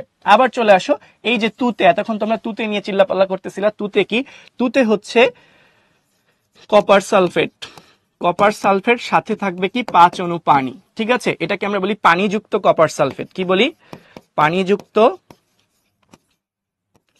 Copper sulphate, পানিযুক্ত copper sulphate. অনেকে এটাকে এভাবেও বলে আর্দ্র কপার সালফেট, আর্দ্র মানে কি, ভেজা মানে পানিযুক্ত, সেই জন্য এটাকে অনেকে কি বলে, আর্দ্র কপার সালফেট, ঠিক আছে। পানিযুক্তকে আমরা কি লিখতে পারি, আর্দ্রও লিখতে পারি, আর্দ্র বা পানিযুক্ত কপার সালফেট, সেটাকে আমরা কি বলছি, তুতে বলছি, ঠিক আছে। এখন দেখো এই তুতের কালারটা হয় নীল, তুতের কালারটা কেমন হয়, এর রংটা হয় হচ্ছে নীল রং, তুতের কালারটা হয় হচ্ছে নীল। তো যখন তুমি একটা পানি, এক গ্লাস পানিতে যখন বা কোন একটা পাত্রে যখন তুতে ছেড়ে দিবা, পানির মধ্যে যখন তুতে ছেড়ে দিবা তখন তুতের উপাদানগুলোর ঘনত্ব বেশি, আর পানির মধ্যে কি তুতের উপাদানের পরিমাণটা কম না, তাহলে তুতের অণুগুলা কি করবে, নিজেদের কাছ থেকে আস্তে আস্তে পানির মধ্যে ছড়ায় যাবে। যেমন এই যে একটু আগে আমি তোমাদেরকে একটা উদাহরণ দিলাম না, এই যে ধরো এখানে আমরা পিঙ্ক কালারের, গোলাপি কালারের পাউডার রেখেছিলাম, তো তুতেটা হবে নীল কালারের পাউডার, ঠিক আছে। তো পানির মধ্যে ধরো এরকম তুমি যদি তুতে ছেড়ে দাও, তাহলে তুতের উপাদানগুলোর ঘনত্ব বেশি, আর পানির মধ্যে তুতের পরিমাণটা কম, তাহলে তুতের অণুগুলা কি হবে, যেখানে পুরা পাত্রের মধ্যে ছড়িয়ে যাবে। কারণ কি, পুরা পাত্রে তুতের ঘনত্বটা কম ছিল, বেশি ঘনত্বের এলাকা থেকে তুতে কম ঘনত্বের এলাকায় ছড়িয়ে পড়বে। সেটাই বলছে যে যেই জায়গায় আমি তুতেটা দিচ্ছি সেখানে তুতের ঘনত্ব বেশি, আর পানিতে তুতের ঘনত্ব কম, তাহলে তুতে কি করবে, পানিতে ছড়িয়ে যাবে। তখন পানির রং তুতের রং ধারণ করবে। তুতের রংটা কি বলেছিলাম, তুতের রংটা হচ্ছে নীল রং। কোন রং, নীল রং। পুরা পানিটাই নীল হয়ে যাবে তখন। এরপর দেখো টি ব্যাগে চা খাওয়া, এটাও অলরেডি বলেছিলাম টি ব্যাগের ভেতরে চায়ের ঘনত্ব বেশি, তাই টি ব্যাগ হচ্ছে উচ্চ ঘনত্বের এলাকা, আর পানিতে তো চায়ের ঘনত্ব কম, তো চা কি করবে, টি ব্যাগ থেকে পানিতে চলে যাবে, অর্থাৎ উচ্চ ঘনত্বের এলাকা থেকে নিম্ন ঘনত্বের এলাকায় পৌঁছে যাবে। ফলে কি হবে, সমগ্র চা পানিতে মিশে যাবে। বোঝাতে পেরেছি? এগুলো কিন্তু বাস্তব উদাহরণ, এগুলো এমসিকিউ থাকবে, তোমাকে উদ্দীপকে এরকম কোন একটা সিনারিও দাঁড় করায় বলবে এখানে কোন ঘটনাটা ঘটেছে, তাহলে ঘটনাটা হবে কি, ব্যাপন, এখানে উচ্চ ঘনত্বের এলাকা কোনটা বা এখানে নিম্ন ঘনত্বের এলাকা কোনটা, ঠিক আছে, এইভাবে জিজ্ঞাসা করবে। ওকে, ঠিক আছে ভাইয়া। হোয়াট ইজ তুতে? এই যে তুতে জিনিসটাই তো বললাম, তুতে হচ্ছে পানিযুক্ত কপার সালফেট বা হাইড্রেটেড কপার সালফেট বা আর্দ্র কপার সালফেট, এটাকেই আমরা হচ্ছে তুতে বলে থাকি, ঠিক আছে। স্বতঃস্ফূর্তভাবে নিজে নিজে, অটোনোমাসলি, ঠিক আছে, ওকে কেউ প্রেশারাইজ করবে না, জোর করে বলবে না। যেমন আমাদেরকে অনেক সময় জোর করে বলে না যে এই তুমি এখনই পড়তে বসো, না হলে তোমার খবর আছে, বাবা মা ধমক দিয়ে বলে না, তো এটা হচ্ছে আমাদেরকে জোর করে পড়তে বসানো। আর যারা নিজের আগ্রহে নিজেই পড়তে বসে, যে না আমার এখন পড়া উচিত, আবার একটু পড়াশোনা ভালো করে করা উচিত, নিজ আগ্রহে পড়তে বসছে না, এটাকে আমরা বলি স্বতঃস্ফূর্তভাবে পড়তে বসা, ঠিক আছে। প্রদত্ত তুতে মানে হচ্ছে, প্রদত্ত মানে দেওয়া, পানিতে যে তুতে তার দেওয়া হয়েছে, এই তুতের ঘনত্বটা বেশি, পানির মধ্যে তুতের ঘনত্ব কম, তাহলে তুতের অণুগুলা কি নিজেদের কাছাকাছি থেকে পানির মধ্যে ছড়িয়ে যাবে, সেটাই বলছে। ব্যাপনের ইংলিশ হচ্ছে ডিফিউশন, লিখে দিয়েছিলাম ভাইয়া, ব্যাপনের ইংলিশ হচ্ছে ডিফিউশন, ঠিক আছে। আচ্ছা, ওকে। কাপড় ধোয়ার নীলটা তুতে না, কাপড় ধোয়ার নীল তুতে না, ঠিক আছে। ওকে, হ্যাঁ তুতে হলো ব্লু ভিট্রিয়ল, হ্যাঁ ব্লু ভিট্রিয়লও বলতে পারি। আচ্ছা, সেম কমেন্ট বারবার করো। তুতের কাজ কি, তুতের কাজ এখন আমাদের টপিক না। স্বতঃস্ফূর্ত কি বলেছি, ঠিক আছে। সেন্ট বা আতরকে জ্বালানো লিখা হয়েছে কেন, জ্বালানো না, আতর তো আর জ্বালানো হয় না, ঠিক আছে। এটা হচ্ছে তোমার এখানে জ্বালানো ওয়ার্ডটা না, ছড়ানো ওয়ার্ডটা হলে পারফেক্ট হয়, ঠিক আছে। জ্বালানো না, তোমরা ছড়ানো দিবা, ছড়ানো, ঠিক আছে, নট জ্বালানো। কি লিখবা, ছড়ানো, ঠিক আছে। জ্বালানো কিরকম, যেমন আগরবাতির ক্ষেত্রে তুমি লিখতে পারো জ্বালানো, আগরবাতি জ্বালায় না, যে ধূপ বা আগরবাতি জ্বালায়, সেক্ষেত্রে তুমি জ্বালানো লিখতে পারো। আতর বা সেন্টের ক্ষেত্রে ছড়ানো, ঠিক আছে। কেউ স্যার নিজের ইচ্ছায় পড়তে চায় না, চাই রে ভাইয়া পড়তে চায়, তুমি চাইলেই। ব্যাপনের ইংলিশ কি স্যার, আর কতবার ব্যাপনের ইংলিশ, ব্যাপনের ইংলিশ হচ্ছে ডিফিউশন, ঠিক আছে। আসো সামনে আগাই। এখন দেখো, এই যে আমার তুতে তুতে করতেছো না, দেখো পরে তুতের বিষয়টা আরো ক্লিয়ার করে দেওয়া আছে। তুতে হচ্ছে কপার সালফেটের আর্দ্র ক্যালাস, ক্যালাস মানে কি, শুকনা পাউডার, ঠিক আছে। শুকনা পাউডারকে আমরা বলি হচ্ছে ক্যালাস, শুকনা অণুগুলাকে আমরা বলি হচ্ছে ক্যালাস। তো তুতে হচ্ছে কপার সালফেটের আর্দ্র ক্যালাস, এর সংকেতটা হচ্ছে দেখো কপার সালফেট সঙ্গে 5 অণু পানি, এর কালারটা কিরকম, নীল কালার, ঠিক আছে। তো এখন দেখো এই ছবিটা, এই যে দেখো এই ছবিটা একটু ভালো করে খেয়াল করো। দেখো এই যে পানির মধ্যে তুতে ছেড়ে দেওয়া হয়েছে, কি ছেড়ে দেওয়া হয়েছে, তুতে, এর কালারটা ছিল নীল। তো এখানে তুতের অণুগুলার ঘনত্ব বেশি, আর পানির মধ্যে কি তুতের অণুগুলো আছে, তাহলে চারপাশে কি তুতের অণুগুলার ঘনত্ব কম, তাহলে তুতের অণু কি করলো, দেখো পুরা পানির মধ্যে আস্তে আস্তে যে ছড়ায় গেল, এখানে তুতের অণুগুলার ঘনত্ব বেশি, এদিকে ঘনত্ব কম, তাহলে তুতের অণুগুলা কি করলো, বেশি ঘনত্বের এলাকা থেকে কম ঘনত্বের এলাকায় ছড়িয়ে গেল, ফলে টোটাল পানিটাই কি হয়ে গেল, নীল বর্ণের হয়ে গেল, ঠিক আছে। এই হচ্ছে এক্সাম্পল। আবার এই যে চায়ের ক্ষেত্রেও দেখো, টি ব্যাগের ভেতরে চা আছে, পানির ভেতরে কিন্তু কোনো চা নাই, তার মানে এখানে বেশি ঘনত্বের এলাকা, এখানে কম ঘনত্বের এলাকা। দেখো এই যে টি ব্যাগের ভেতরে বেশি ঘনত্বের এলাকা, আর বাইরে পানির মধ্যে হচ্ছে কম ঘনত্বের এলাকা, তো আস্তে আস্তে চা পানির মধ্যে ছড়ায় যাচ্ছে, চা রেডি হয়ে যাচ্ছে। এই তো এক্সাম্পল ছিল। এরপর আসো ব্যাপনের গুরুত্ব, খুবই ইম্পর্টেন্ট। ব্যাপনের গুরুত্ব টপিকটা কিন্তু খুবই ইম্পর্টেন্ট, সৃজনশীলে আসে, বুঝতে পেরেছো। সৃজনশীলের ঘ নাম্বারে কিন্তু দিবে ব্যাপনের গুরুত্ব, একটু ভালো করে খেয়াল করতে হবে ব্যাপনের গুরুত্বটা কি। যদি একটু খেয়াল করো, ব্যাপনের গুরুত্বটা যদি একটু খেয়াল করো তাহলে দেখতে পাবা উদ্ভিদের ক্ষেত্রে প্রাণীর ক্ষেত্রে আলাদা করে দিয়েছে, কিন্তু উদ্ভিদের ক্ষেত্রে ব্যাপনের কি গুরুত্ব, প্রাণীর ক্ষেত্রে ব্যাপনের কি গুরুত্ব। দেখো উদ্ভিদের ক্ষেত্রে সালোক সংশ্লেষণের সময় উদ্ভিদ কি করে, আমাদের সালোক সংশ্লেষণ প্রক্রিয়া কি লাগে, কার্বন ডাই অক্সাইড লাগে না। উদ্ভিদ আমরা কি জানি, সালোক সংশ্লেষণ আর সালোক সংশ্লেষণ প্রক্রিয়া উদ্ভিদ কি করে, কার্বন ডাই অক্সাইড এবং পানি ব্যবহার করে শর্করা জাতীয় খাদ্য এবং কি তৈরি করে, অক্সিজেন তৈরি করে, তাই তো। তো এখন দেখো, তো এই যে উদ্ভিদ সালোক সংশ্লেষণ ঘটানোর জন্য ওর যে কার্বন ডাই অক্সাইডটা দরকার সেটা কি ও পরিবেশ থেকে শোষণ করবে না, তাহলে পরিবেশে কার্বন ডাই অক্সাইডের পরিমাণটা বেশি, উদ্ভিদের পাতার ভেতরে কার্বন ডাই অক্সাইডের পরিমাণটা কম। তাহলে কার্বন ডাই অক্সাইড কি করবে, বেশি ঘনত্বের এলাকা থেকে কম ঘনত্বের এলাকায় আসবে, অর্থাৎ পরিবেশ থেকে উদ্ভিদের ভেতরে আসবে। তার মানে এটা কোন প্রক্রিয়ায় হইলো, ব্যাপন প্রক্রিয়ায় হইলো। দেখো কি বলেছে, সালোক সংশ্লেষণের সময় ব্যাপন দ্বারা, কিসের সময়, সালোক সংশ্লেষণের সময় ব্যাপন দ্বারা বাতাসের কার্বন ডাই অক্সাইড গ্রহণ করবে, ঠিক আছে। আবার যখন সালোক সংশ্লেষণ কমপ্লিট হয়ে যাবে তখন কি উদ্ভিদের ভেতরে অক্সিজেনের পরিমাণটা তুলনামূলক বেশি, অক্সিজেনের ঘনত্ব উদ্ভিদের ভেতরে তুলনামূলক বেশি, আর পরিবেশে অক্সিজেন ঘনত্ব উদ্ভিদের তুলনায় তুলনামূলকভাবে কি কম না, তো সেক্ষেত্রে দেখা যাবে অক্সিজেন আবার উদ্ভিদের দেহ থেকে পরিবেশে চলে আসবে, অর্থাৎ অধিক ঘনত্বের এলাকা থেকে কম ঘনত্বের এলাকায় আসবে। কোন প্রক্রিয়া আসলো, এই ব্যাপন প্রক্রিয়ায় আসলো, ঠিক আছে। অর্থাৎ এই যে উদ্ভিদ কার্বন ডাই অক্সাইড গ্রহণ করে এবং অক্সিজেন ত্যাগ করে সেটা কিসের দ্বারা, ব্যাপনের দ্বারাই কিন্তু ঘটছে, ঠিক আছে। আবার দেখো কি হইলো, এই যে আমাদের ক্ষেত্রে কি হয়, ব্যাপন প্রক্রিয়ায় কোষের মধ্যে অক্সিজেন প্রবেশ করে এবং কার্বন ডাই অক্সাইড বের হয়ে যায়। এটা কিসের সময়, শ্বসনের সময়, ঠিক আছে। এটা কিসের সময়, শ্বসনের সময়। উদ্ভিদ ও প্রাণী সবার ক্ষেত্রেই শ্বসন যখন হয় তখন কি হয়, কোষে অক্সিজেন প্রবেশ করে, কার্বন ডাই অক্সাইড বের হয়ে যায় না, কোন প্রক্রিয়ায়, ব্যাপন প্রক্রিয়ায়। এরপর দেখো আমরা কি জানি, উদ্ভিদ মূল দ্বারা পানি শোষণ করে না, মূল দ্বারা উদ্ভিদ যে পানি শোষণ করে তার খুবই সামান্য অংশ উদ্ভিদের সালোক সংশ্লেষণ প্রক্রিয়ায় কাজে লাগে, বাকি পানিটা হচ্ছে অতিরিক্ত পানি। তো অতিরিক্ত পানি তো উদ্ভিদ নিজের শরীরে রেখে দিবে না, সেইটা পাতার মাধ্যমে বা কাণ্ডের মাধ্যমে বা বিভিন্ন ছিদ্র পথে বের করে দেয়। কি হিসেবে বের করে, বাষ্প আকারে বের করে দেয়। উদ্ভিদ শোষণ করে তরল পানি, কিন্তু বের করে দেয় কোন অবস্থায়, বাষ্প আকারে বা গ্যাসীয় অবস্থায় বের করে দেয়, ঠিক আছে। তো এই যে উদ্ভিদ যে গ্যাসীয় অবস্থায় পানি বের করে দিচ্ছে, এটা কিভাবে দিচ্ছে, উদ্ভিদের দেহের ভেতরে বাষ্প অর্থাৎ পানির পরিমাণটা বেশি, পরিবেশে পানির পরিমাণটা কম, সেক্ষেত্রে পানি কি করছে, উদ্ভিদ দেহের ভেতর থেকে বাহিরে বের হয়ে যাচ্ছে। অর্থাৎ উদ্ভিদ দেহের ভেতরে ছিল অধিক ঘনত্বের এলাকা আর পরিবেশটা ছিল কি, কম ঘনত্বের এলাকা।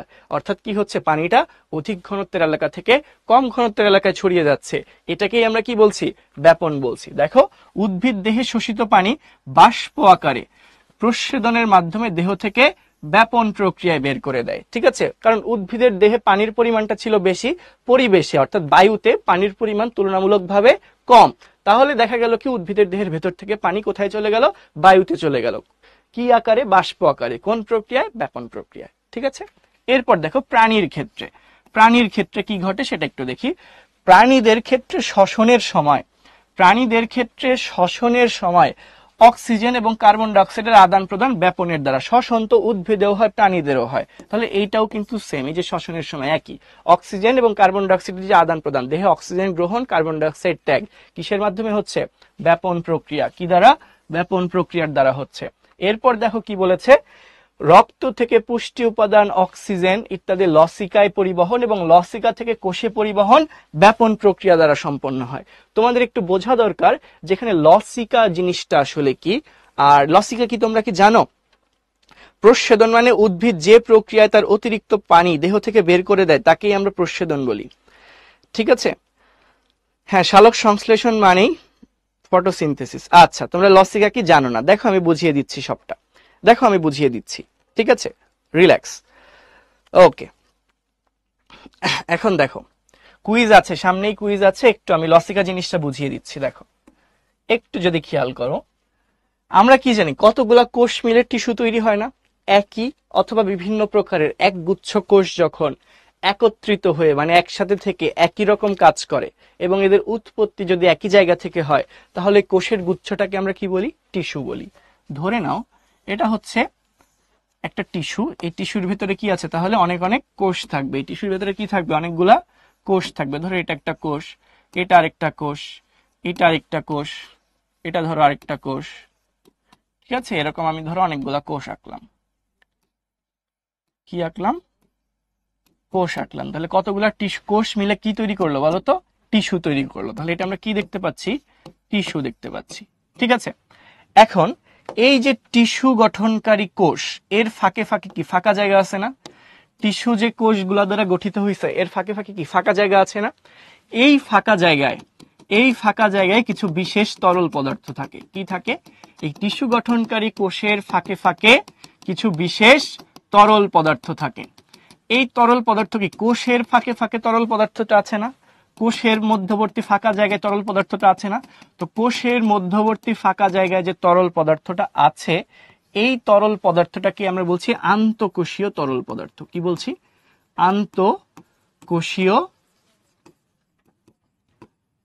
তরল পদার্থ। কি বলছি? আন্তঃকোষীয় তরল বলছি। এটাকে আমরা কি বলছি? আন্তঃকোষীয় তরল। যেহেতু এটা টিস্যুর মধ্যে অবস্থিত তরল বা রস, তাই অনেকে এটাকে টিস্যু রসও বলে থাকে। কি বলে থাকে? টিস্যু রসও বলে থাকে। এটা কিন্তু উদ্ভিদের নাই, কাদের ক্ষেত্রে? প্রাণীর ক্ষেত্রে আছে। আরেকবার একটু খেয়াল করে, এটা কিন্তু উদ্ভিদের না, প্রাণীর ক্ষেত্রে থাকবে। ঠিক আছে, তো ধরে নাও এটা একটা আমরা প্রাণী টিস্যু এঁকেছি, যে কোনো রকম টিস্যু, প্রাণীর কোনো একটা টিস্যু মানে কি অনেকগুলা কোষ দ্বারা তৈরি। তো এই কোষের ফাঁকে ফাঁকে যে ফাঁকা জায়গা, সেখানে তরল পদার্থ আছে। কোষের ফাঁকে ফাঁকে যে তরল আছে তাকে আমরা কি বলছি? আন্তঃকোষীয় তরল। তো তার মানে কি এটা কি টিস্যুর মধ্যে অবস্থিত তরল বা রস, তাই অনেকে এটাকে কি বলে থাকে? টিস্যু রসও বলে থাকে। এই টিস্যু রস বা আন্তঃকোষীয় তরল এর মাঝে রক্তের কিছু উপাদান যুক্ত হয়। যেমন রক্তের মধ্যে কিছু বিশেষায়িত আমিষ থাকে, রক্তের মধ্যে কিছু শ্বেত রক্তকণিকা থাকে। ঠিক আছে, তো রক্ত থেকে কিছু আমিষ, কিছু শ্বেত রক্তকণিকা কোথায় চলে আসে? এই টিস্যু রসে চলে আসে। রক্ত থেকে কিছু আমিষ, শ্বেত রক্তকণিকা কোথায় আসে? এই টিস্যু রসে চলে আসে। ঠিক আছে, রক্তের মধ্যে যেই আমিষ, শ্বেত রক্তকণিকা ছিল, এরা কিছু পরিমাণে কোথায় আসে? এই টিস্যু রসে চলে আসে। তো এই টিস্যু রসে যখন আমিষ, শ্বেত রক্তকণিকা এগুলা চলে আসে, তখন এই টিস্যু রসটাকে আমরা কি বলি?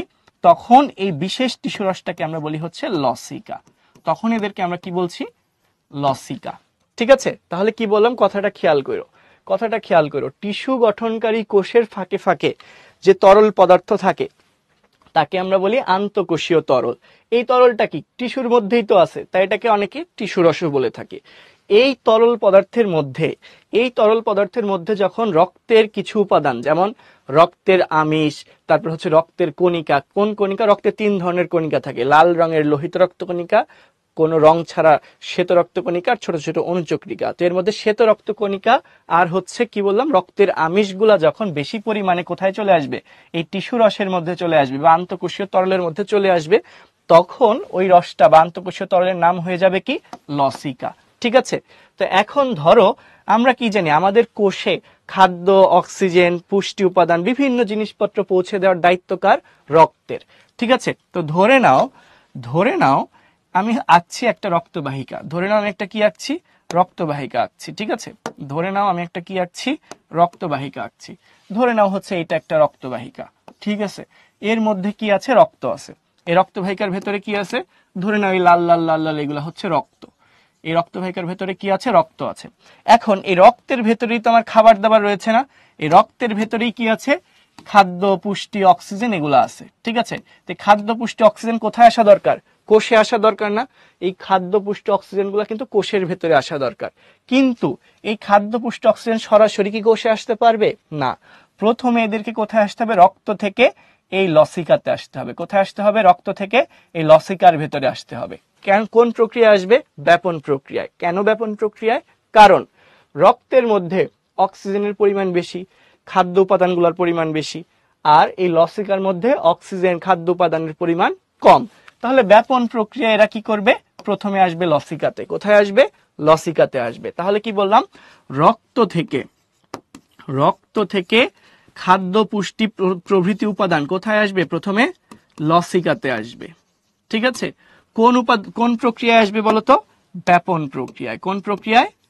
ব্যাপন প্রক্রিয়ায় আসবে। কি কি জিনিস আসবে? অক্সিজেন, পুষ্টি উপাদান এইগুলা। কারণ এরা ছিল রক্তের মধ্যে। এরা কিসের মধ্যে ছিল? রক্তের মধ্যে ছিল। তাহলে রক্তে হচ্ছে খাদ্য, পুষ্টি বা অক্সিজেন, এদের ঘনত্বটা বেশি, লসিকাতে কম। কাজেই এরা বেশি ঘনত্বের এলাকা থেকে কম ঘনত্বের এলাকায় আসবে। কোন প্রক্রিয়ায়? ব্যাপন প্রক্রিয়ায়। ঠিক আছে, এরপর ধরো লসিকার মধ্যে ধরো এই খাদ্য পুষ্টি অক্সিজেন এদের পরিমাণ বেশি, কোষের ভেতরে কি খাদ্য পুষ্টি অক্সিজেন এগুলা কি আছে? কোষের ভেতরে তো নাই। তার মানে লসিকায় খাদ্য পুষ্টি অক্সিজেনের ঘনত্বটা কোষের তুলনায় বেশি। তার মানে এখন অধিক ঘনত্বের এলাকা হিসেবে কাজ করবে কে? লসিকা। অধিক ঘনত্বের এলাকা হিসেবে কাজ করবে কে? লসিকা। আর কম ঘনত্বের এলাকা হিসেবে কাজ করবে কে? কোষ।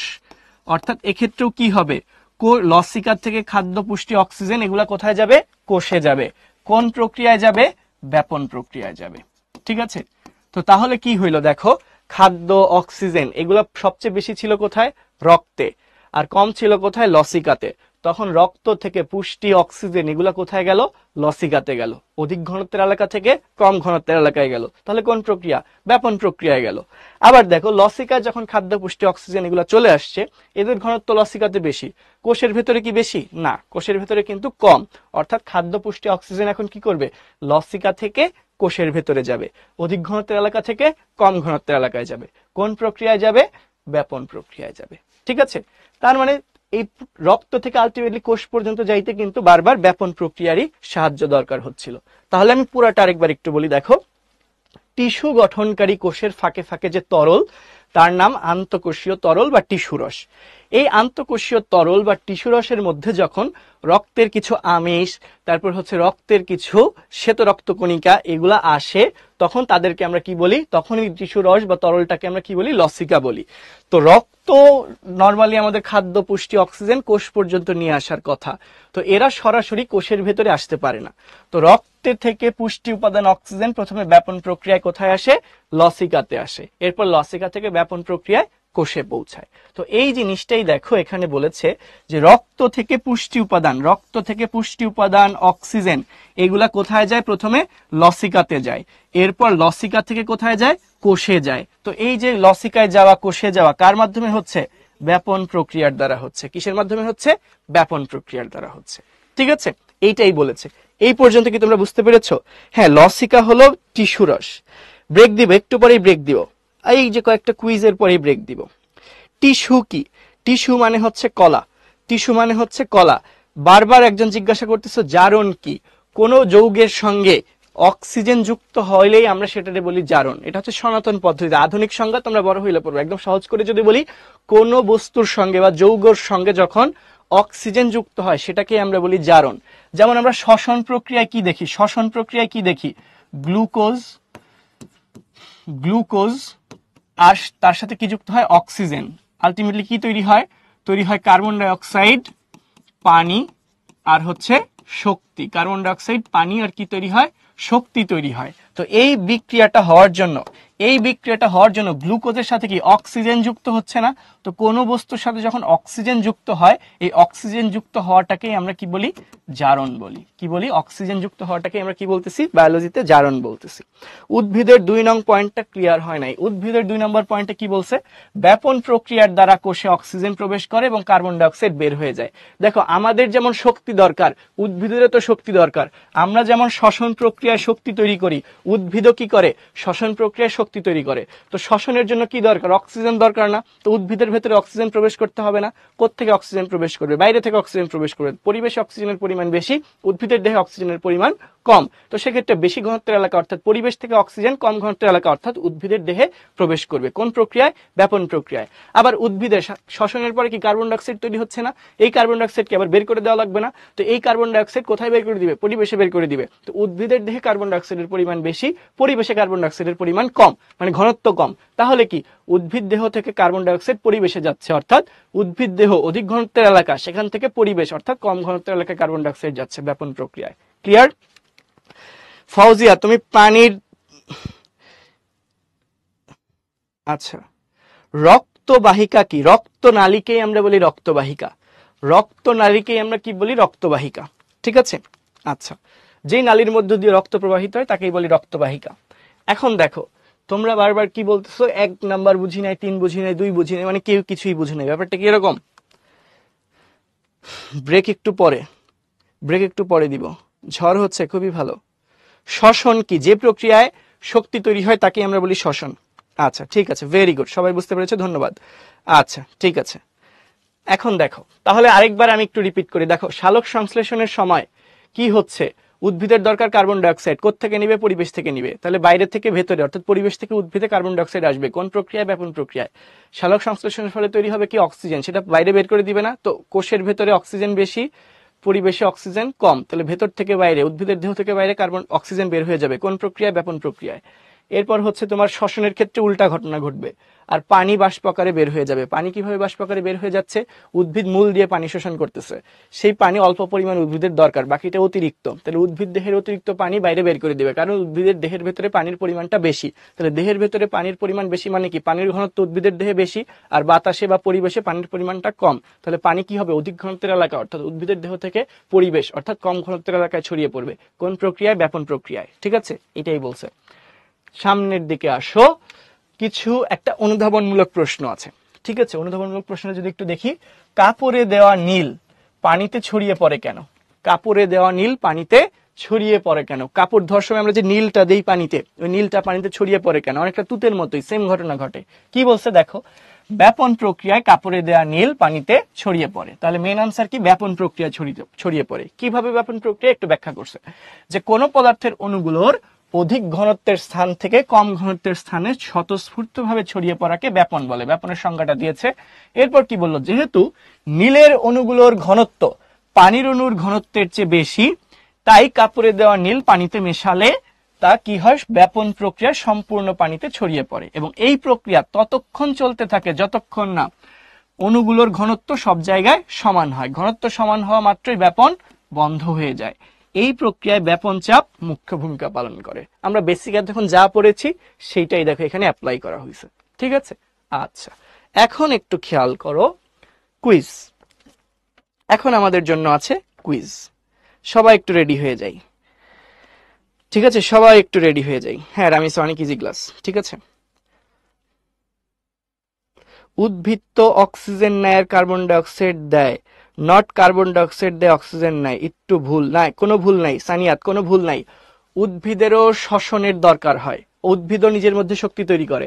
তো উদ্ভিদের শক্তি তৈরি করার জন্য উদ্ভিদেরও অক্সিজেন লাগে, এবং সেই শ্বসন প্রক্রিয়ার পরে উদ্ভিদও কি তৈরি করে? কার্বন ডাইঅক্সাইড তৈরি করে। ঠিক আছে, দেখো তুমি একটু কম জানো, কম জানো বলতে একটু মিসকনসেপশন আছে। দেখো দুইটা প্রক্রিয়া, একটার নাম হচ্ছে সালোক সংশ্লেষণ, সালোক সংশ্লেষণ। ঠিক আছে, আরেকটা প্রক্রিয়ার নাম হচ্ছে শ্বসন। ঠিক আছে, শ্বসন প্রক্রিয়া দেখো, শ্বসন প্রক্রিয়ার জন্য এক ঘটনা সালোক সংশ্লেষণে দেখো, সালোক সংশ্লেষণ প্রক্রিয়ায় উদ্ভিদের দরকার হয় কার্বন ডাইঅক্সাইড। কি দরকার হয়? Carbon dioxide. আর শ্বসন প্রক্রিয়ায় দরকার হয় কি? অক্সিজেন। সালোক সংশ্লেষণ প্রক্রিয়ায় তৈরি হয় কি? অক্সিজেন তৈরি হয়। কি তৈরি হয়? অক্সিজেন তৈরি হয়। আর শ্বসন প্রক্রিয়ায় কি তৈরি হয়? কার্বন ডাইঅক্সাইড তৈরি হয়। ঠিক আছে, এই শ্বসন প্রক্রিয়াটা উদ্ভিদ ও প্রাণী উভয়ের ক্ষেত্রেই ঘটে থাকে। ঠিক আছে, তো আসো তোমরা কুইজের সঠিক উত্তর খুবই চমৎকার 91% স্টুডেন্ট সঠিক উত্তর দিয়েছো। আমরা ক্লোজ করে দিয়েছি অলরেডি। 91% স্টুডেন্ট সঠিক উত্তর দিয়েছো। তো আমরা একটু দেখে নেই সঠিক উত্তরটা আসলে কি। বেলি ফুলের গন্ধ ছড়িয়ে পড়ে কোন প্রক্রিয়ায়? বেলি ফুলের আশেপাশে ওর স্মেল বা ঘ্রাণের উপাদান, ঘ্রাণ সৃষ্টিকারী উপাদানের পরিমাণটা বেশি, আর আশেপাশের এলাকায় ঘ্রাণ সৃষ্টিকারী উপাদানের পরিমাণটা কম। তাহলে উপাদানগুলো চারপাশে ছড়িয়ে পড়ার কারণে কি দেখা যায়? বেলি ফুলের সুবাসটা চারদিকে ছড়িয়ে পড়তেছে। তো উপাদানগুলো দেখা যাচ্ছে কি অধিক ঘনত্বের এলাকা থেকে কম ঘনত্বের এলাকায় ছড়িয়ে পড়ছে। ঠিক আছে, কোন প্রক্রিয়ায়? তাহলে ব্যাপন প্রক্রিয়ায়। সঠিক উত্তর হচ্ছে এ। তো তোমরা যারা এই যে ভুল করলা, তোমরা যারা ভুল করলা, বাকি 9% স্টুডেন্ট যে ভুল করলা, তোমরা কি বুঝে ভুল করলা? নীল আর তুতে হচ্ছে আলাদা, বুঝছো? আদ্রিত আলাদা জিনিস। ওকে, লিডার বোর্ড চলে আসো। সবচেয়ে কম সময়ে সঠিক উত্তর দিয়েছে রাহা। অনেক অনেক অনেক কংগ্রাচুলেশনস রাহা। এরপরে আছে ফিদা, জিহান, আকিব, মেহজাবিন, তকি, নির্জন ধর, এরপর হচ্ছে আবিদা, আরাবি, আর হচ্ছে আদি। তোমাদের সকলকে অনেক অনেক অনেক শুভেচ্ছা এবং অভিনন্দন রইল। ঠিক আছে, আমরা হচ্ছে একটু ওকে, বাকিরা যারা সঠিক উত্তর দিয়েছো তোমাদের সবাইকে অনেক অনেক অনেক কংগ্রাচুলেশনস। আসো আরেকটা কুইজ আছে, আমরা একটু দেখি।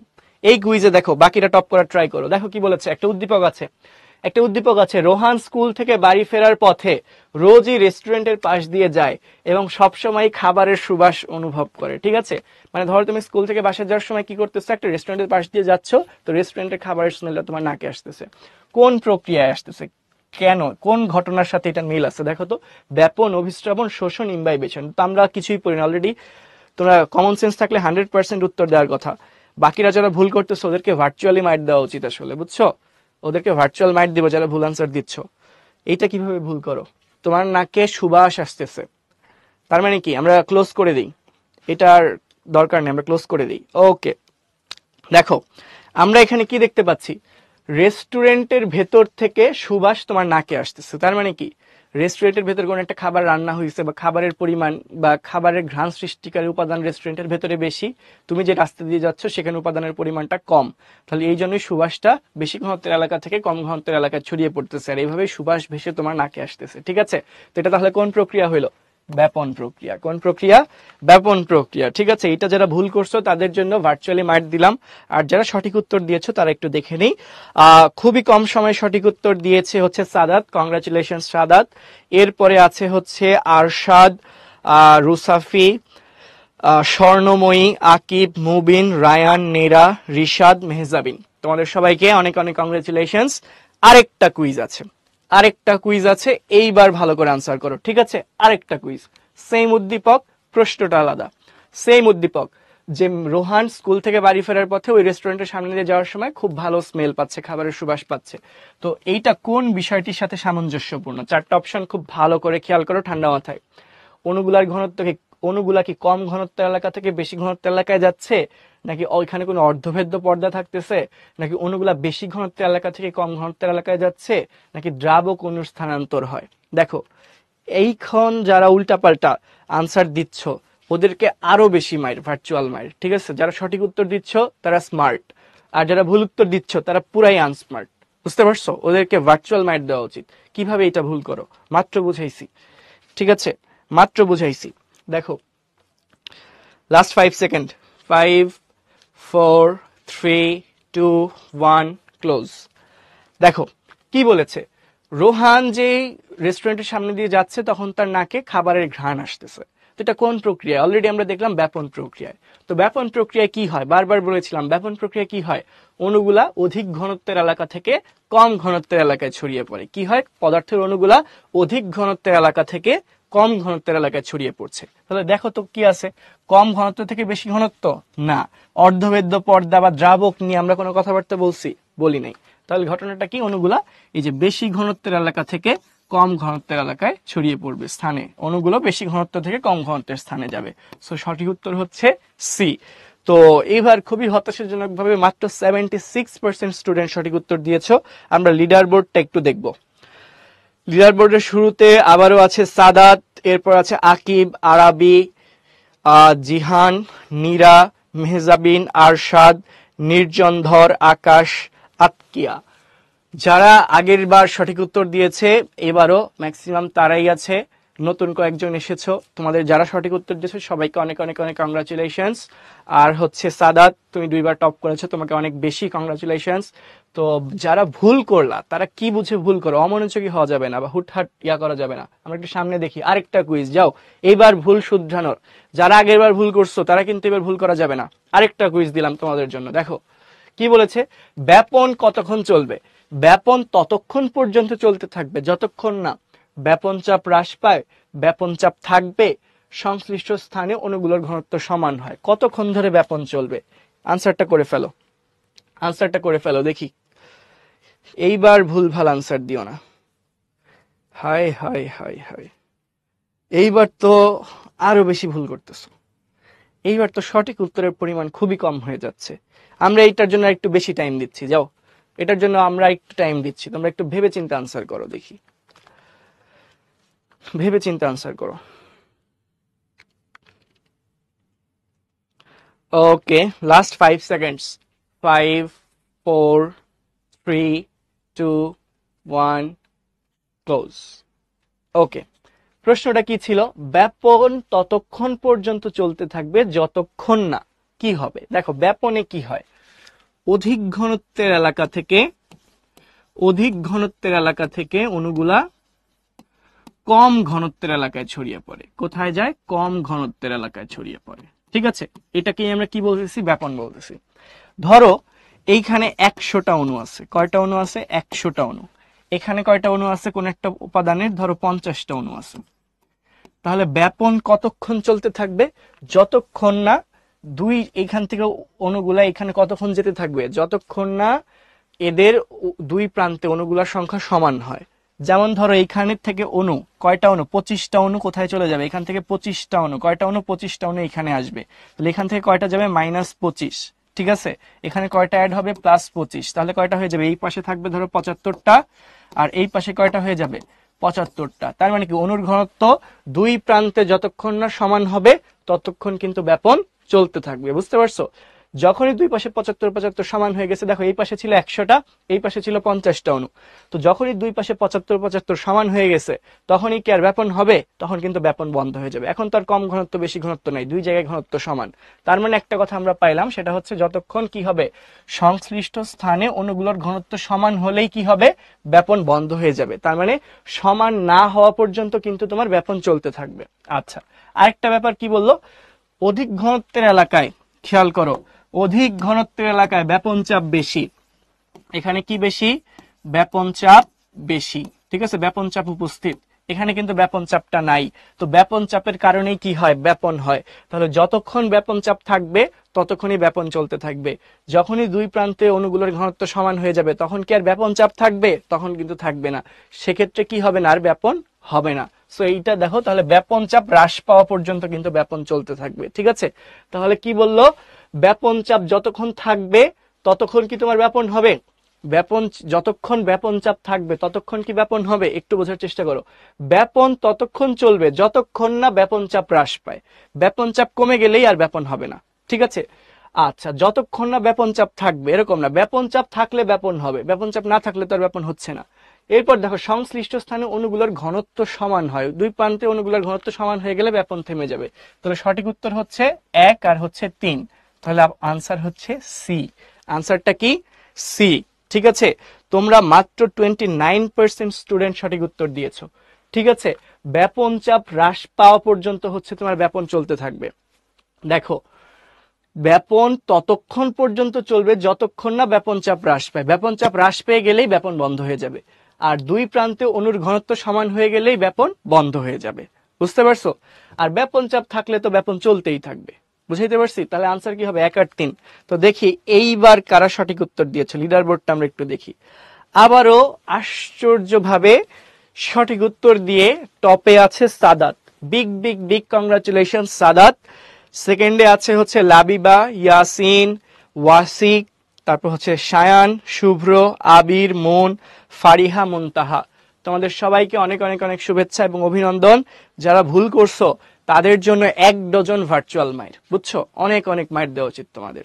এরপর আমরা একটু সামনে আগাই। সামনে আগানোর আগে, যেহেতু অনেক পড়াশোনা আমরা করে ফেলছো, অনেকগুলা কুইজ সলভ করে ফেলছো, অনেকে ভুল টুল করে মন খারাপ, তো আমরা এর জন্য একটু ব্রেক দিচ্ছি তোমাদেরকে। আমরা তোমাদেরকে হচ্ছে বেশি না, মাত্র হচ্ছে 5 মিনিটসের একটা ব্রেক দিই, ছোট্ট ব্রেক। ঠিক আছে, এরপর আমরা বাকিটা শেষ করে ফেলবো। ওকে।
আচ্ছা, আসছো সবাই?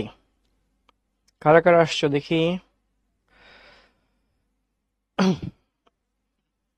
আচ্ছা নূর, তোমার পোল দেরিতে আসে, নেটওয়ার্ক ইস্যু মনে হয়। তুমি আবার হচ্ছে চেঞ্জ করে আসো। হ্যাঁ, নাহিয়ান, পার্থিব, আফিফা, মাইমুনা, কাউসার, মাহবুবা, মৌ, সাদিয়া, উদয়, শিহাব, উদয় ওয়ালাইকুম আসসালাম, ধ্রুব, ওকে, শামিল, রামিসা, রাহমা, বানি, ওকে ওকে, ওয়ালাইকুম আসসালাম বানি, ফৌজিয়া।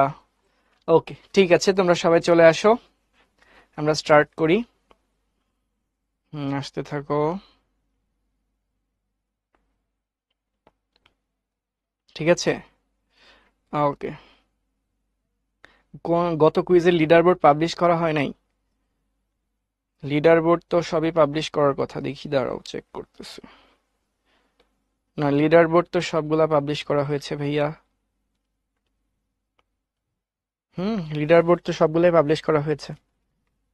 কুইজ 4, হ্যাঁ লিডার বোর্ড পাবলিশ করা হয়েছে তো। ঠিক আছে, আচ্ছা লিডার বোর্ডটা আরেকবার পাবলিশ কর। লাস্ট কুইজে লিডার বোর্ডটা আরেকবার, 4 নম্বর কুইজে লিডার বোর্ডটা পাবলিশ, এখন দেখতে পাচ্ছ?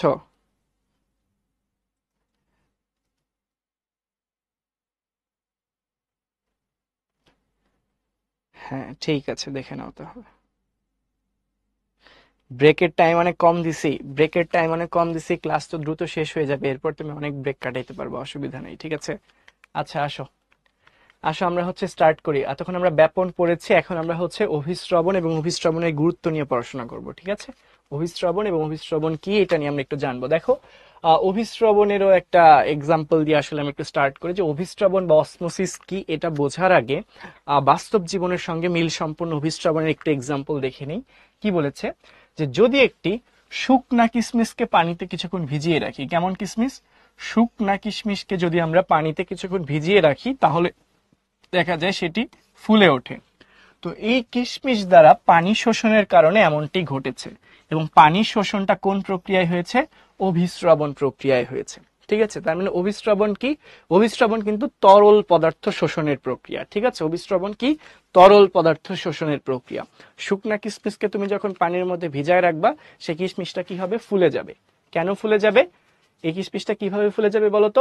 এই কিশমিশটা ফুলে যাবে হচ্ছে অভিস্রবণ প্রক্রিয়ায়। ঠিক আছে, তো দেখো অভিস্রবণের একটা সংজ্ঞা দিয়েছে, যে অভিস্রবণ বা অসমোসিস কি? যে প্রক্রিয়ায় একই পদার্থের কম ঘনত্ব এবং বেশি ঘনত্বের দুইটা দ্রবণ অর্ধভেদ্য পর্দা দ্বারা পৃথক করা হলে দ্রাবক পদার্থের অণুগুলো কম ঘনত্বের দ্রবণ থেকে অধিক ঘনত্বের দ্রবণের দিকে যায়, তাকে আমরা কি বলছি? অভিস্রবণ বা অসমোসিস। অনেক বড় কথা, অনেক জটিল লাগতেছে শুনতে, তাই না? স্ক্রিন দেখা যাচ্ছে না? স্ক্রিন দেখা যাচ্ছে না?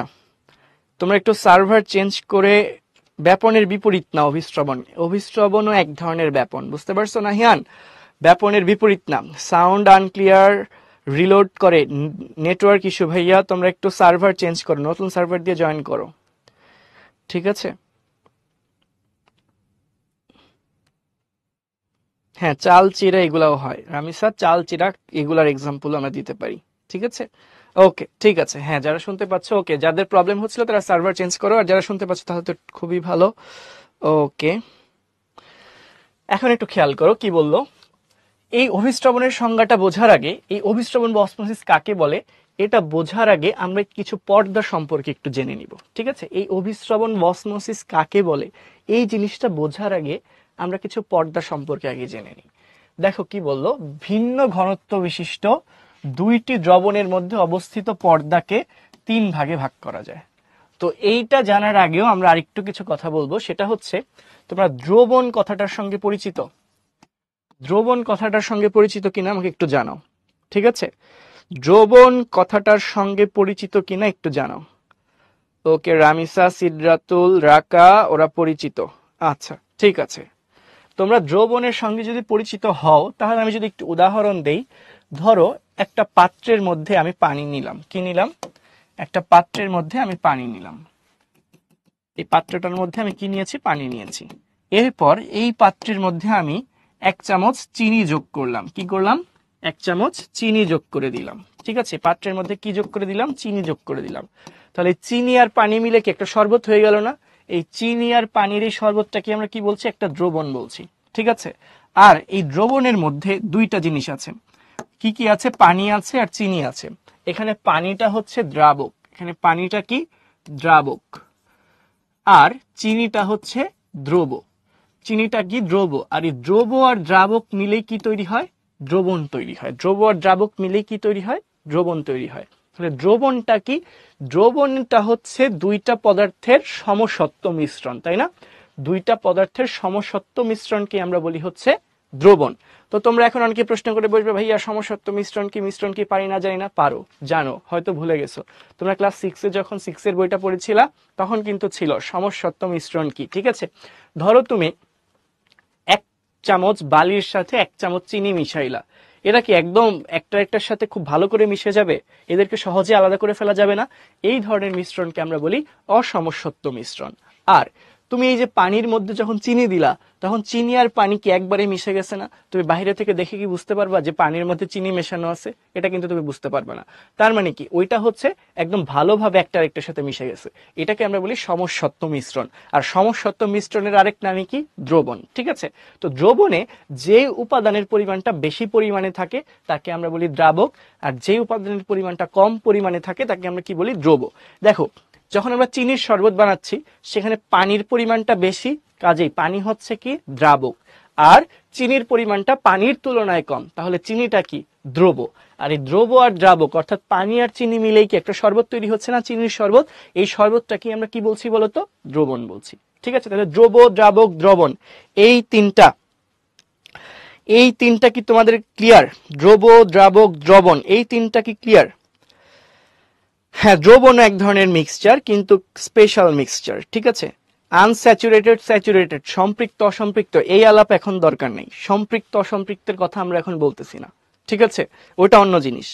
দ্রবণের বিষয়টা ক্লিয়ার কিনা? আচ্ছা, যদি ক্লিয়ার হয় তাহলে আসো কি বোঝাতে চাচ্ছে। এখানে বলছে ভিন্ন ঘনত্ব বিশিষ্ট দুটি দ্রবণ। দুইটা ভিন্ন ঘনত্বের দ্রবণ চিন্তা করি কিভাবে।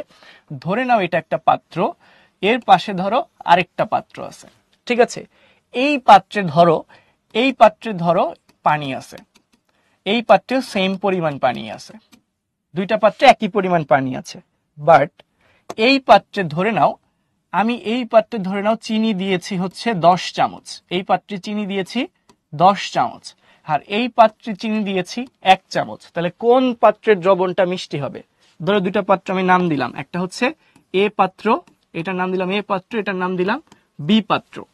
এ পাত্রে আমি চিনি দিয়েছি 10 চামচ, বি পাত্রে চিনি দিয়েছি হচ্ছে 1 চামচ। কোনটা মিষ্টি বেশি হবে? এ পাত্র মিষ্টি বেশি হবে। চমৎকার। কেন? কারণ এ পাত্রে চিনির ঘনত্ব বেশি, বি পাত্রে চিনির ঘনত্ব কম।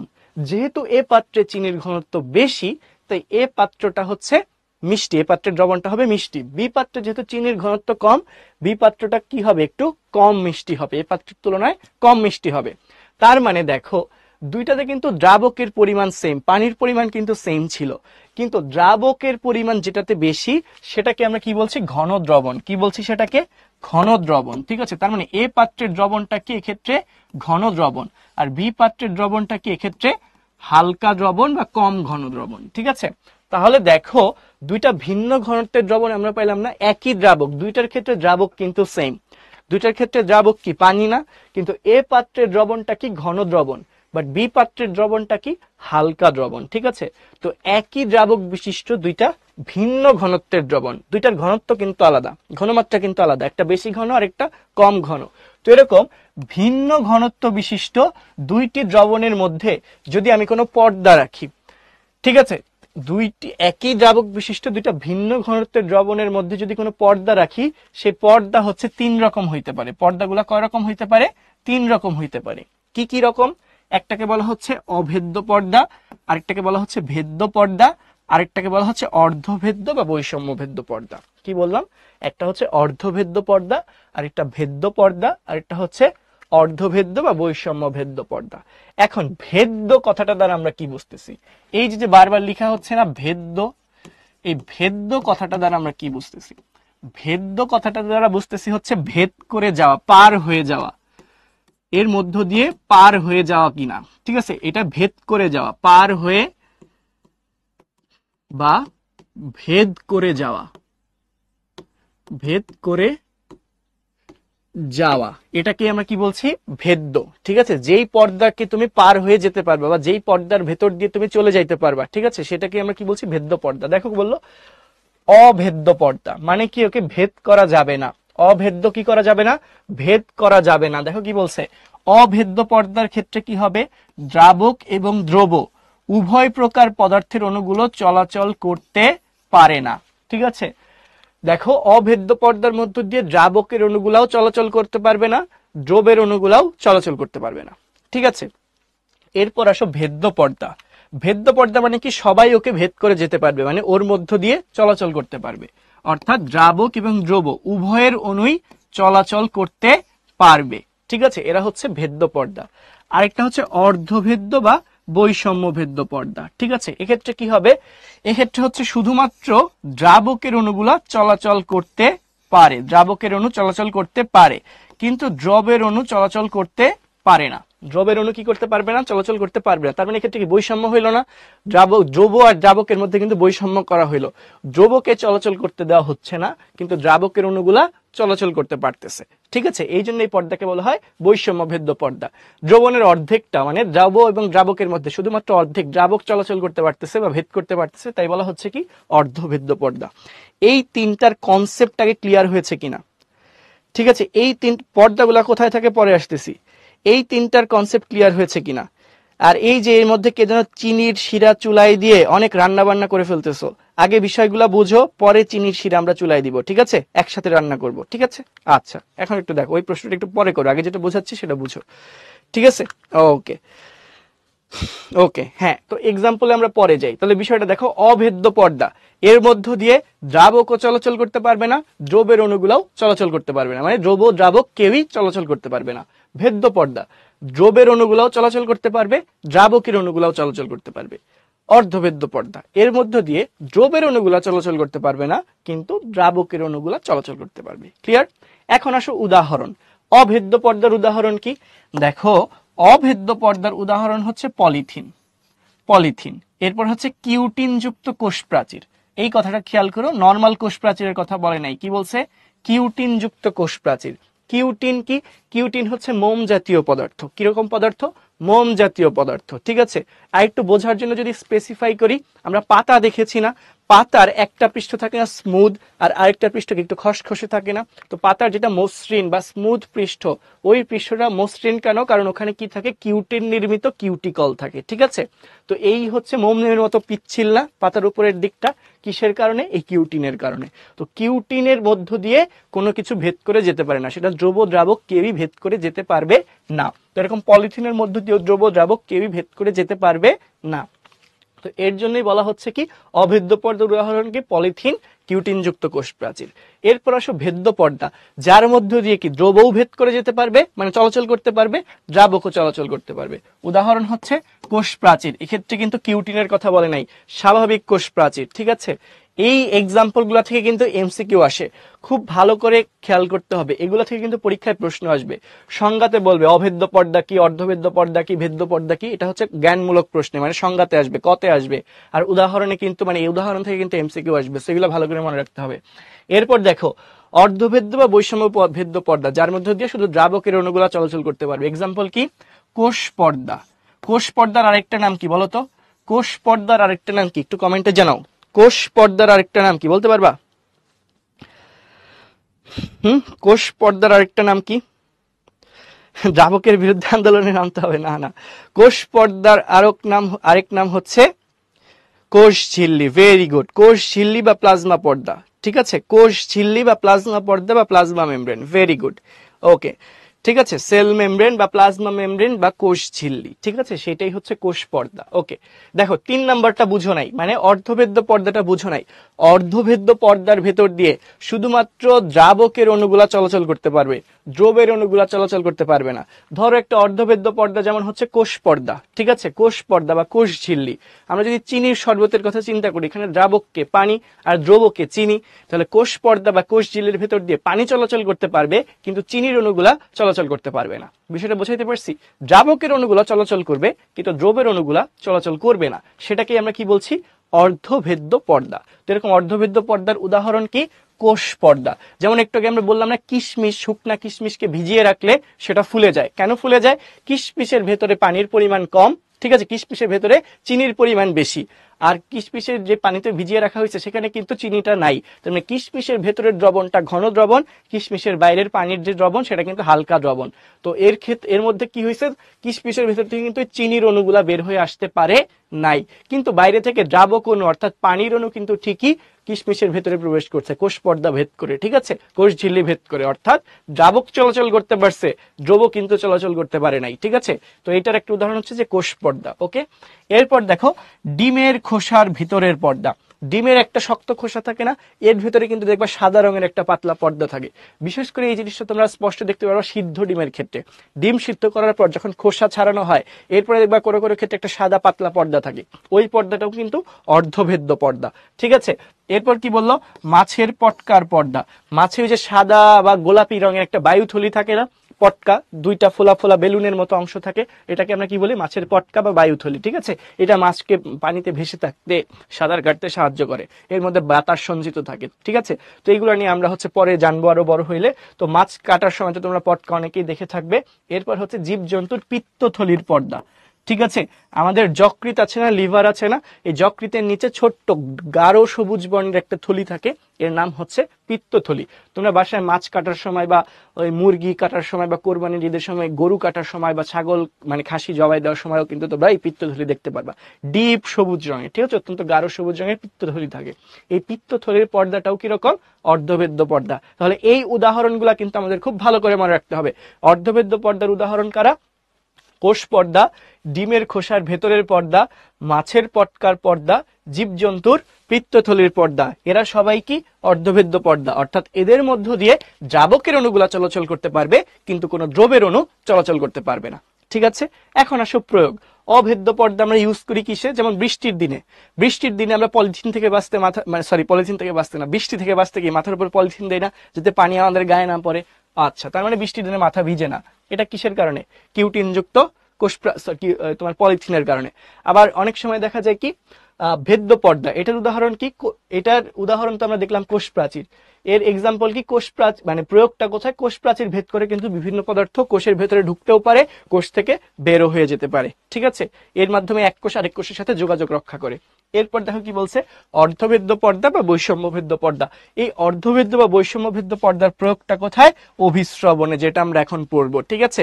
এইগুলা সম্পর্কে, এই অর্ধভেদ্য পর্দা সম্পর্কে জানার জন্য আমাদের এত কথা। আর এই অর্ধভেদ্য পর্দা থেকে আমরা কি শিখবো? অভিস্রবণটা শিখবো, ঠিক আছে। কি শিখবো? অভিস্রবণ শিখবো। তাহলে কি বললাম? অর্ধভেদ্য পর্দার মধ্য দিয়ে কে চলাচল করতে পারে? না, পলিথিন থেকে বাঁচতে না, এটা হচ্ছে স্লিপ অফ টাং। বৃষ্টি থেকে বাঁচতে আমরা পলিথিন দেই মাথায়, ঠিক আছে। আচ্ছা ঠিক আছে।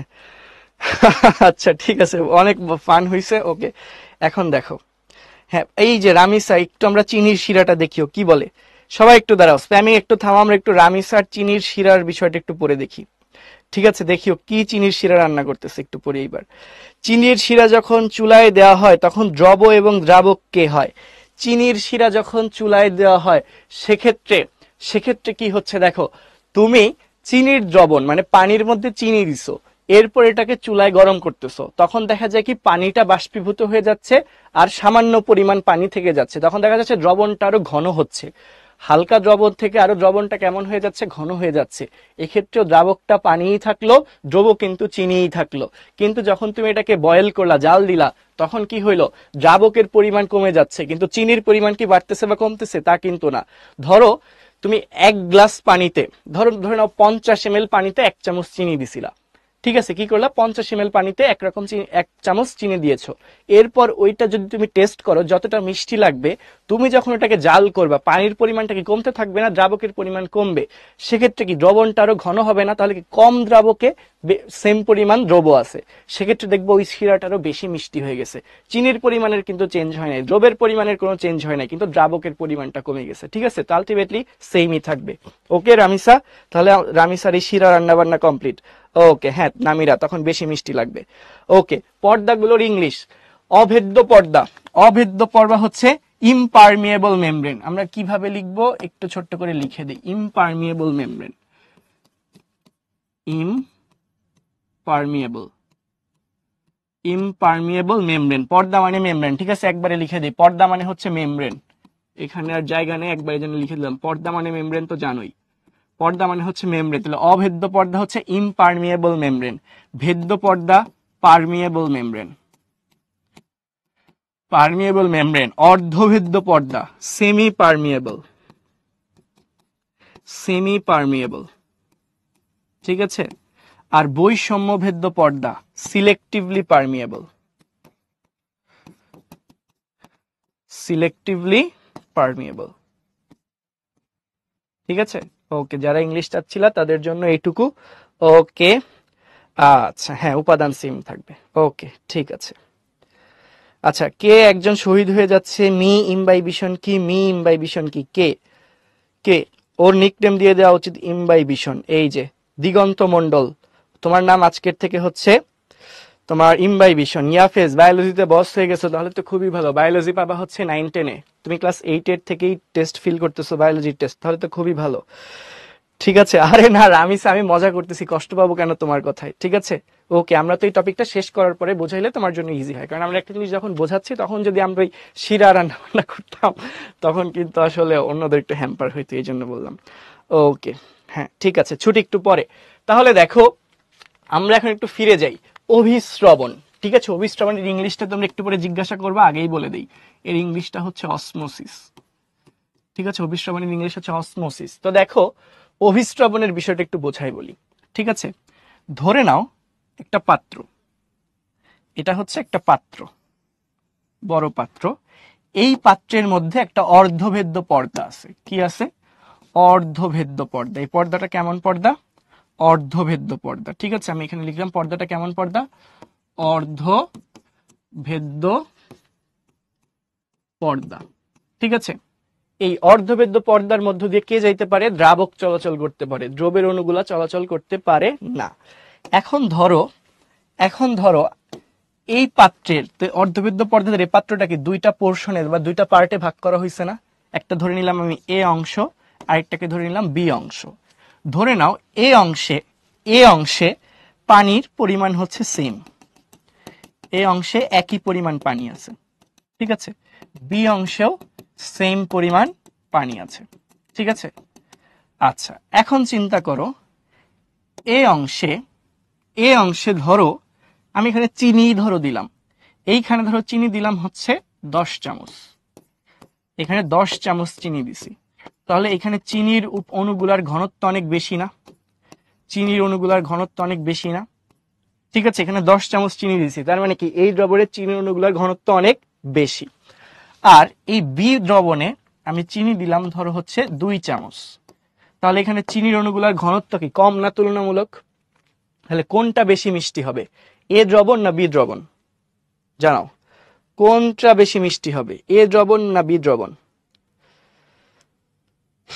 এ দ্রবণ। আচ্ছা সবাই বুঝতে পারছো, এ দ্রবণটা বেশি মিষ্টি হবে, কারণ এখানে দ্রাবকের পরিমাণ সেম কিন্তু দ্রব হচ্ছে এ দ্রবণে বেশি, তার মানে এটা ঘন দ্রবণ। এটা কেমন দ্রবণ, এটা হচ্ছে ঘন দ্রবণ, এটা হচ্ছে ঘন দ্রবণ, ঠিক আছে। এ হচ্ছে ঘন দ্রবণ, বি হচ্ছে হালকা দ্রবণ মানে কম ঘনত্বের দ্রবণ।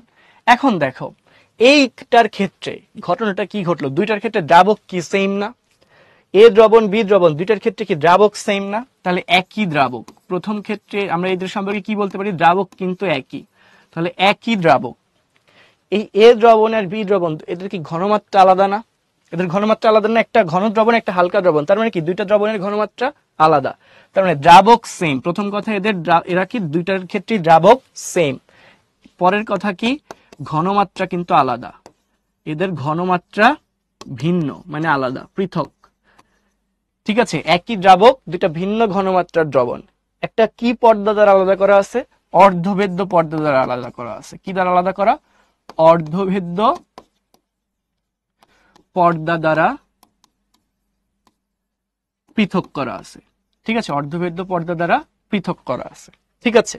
তো তাহলে দেখা যাবে কি জানো, এর মধ্যে দিয়ে তো আর দ্রাবকের অণুগুলা চলাচল করতে পারবে না, সরি দ্রবের অণুগুলা তো চলাচল করতে পারবে না, দ্রাবকের অণু তো অর্ধবেদ্য পর্দা ভেদ করে ইজিলি যেতে পারবে। তো তাহলে দেখা যাবে এইটা হচ্ছে ঘন দ্রবণ, এটা হচ্ছে হালকা দ্রবণ। তো দ্রাবকের অণুগুলা কি করবে, এই হালকা দ্রবণ থেকে ঘন দ্রবণে চলে আসবে। কি বললাম, দ্রাবকের অণুগুলা কম ঘনত্বের দ্রবণ থেকে বেশি ঘনত্বের দ্রবণে আসবে। দ্রাবকের অণুগুলা কি করবে, বি দ্রবণ থেকে, কোথা থেকে, দ্রাবকের অণুগুলা এই বি দ্রবণ থেকে কোথায় চলে আসবে, এ দ্রবণে চলে আসবে। দ্রাবকের অণুগুলা কি করবে, এ দ্রবণে চলে আসবে, যাতে কি হয়, দুই দ্রবণের ঘনত্ব সমান হয়। একটা কি বেশি ঘন দ্রবণ আর একটা কম ঘন দ্রবণ। তাহলে দ্রাবকের অণু কি করবে, কম ঘন দ্রবণ থেকে, কম ঘন দ্রবণ থেকে কোথায় যাবে, বেশি ঘন দ্রবণে যাবে। কোথায় যাবে, বেশি ঘন দ্রবণে যাবে।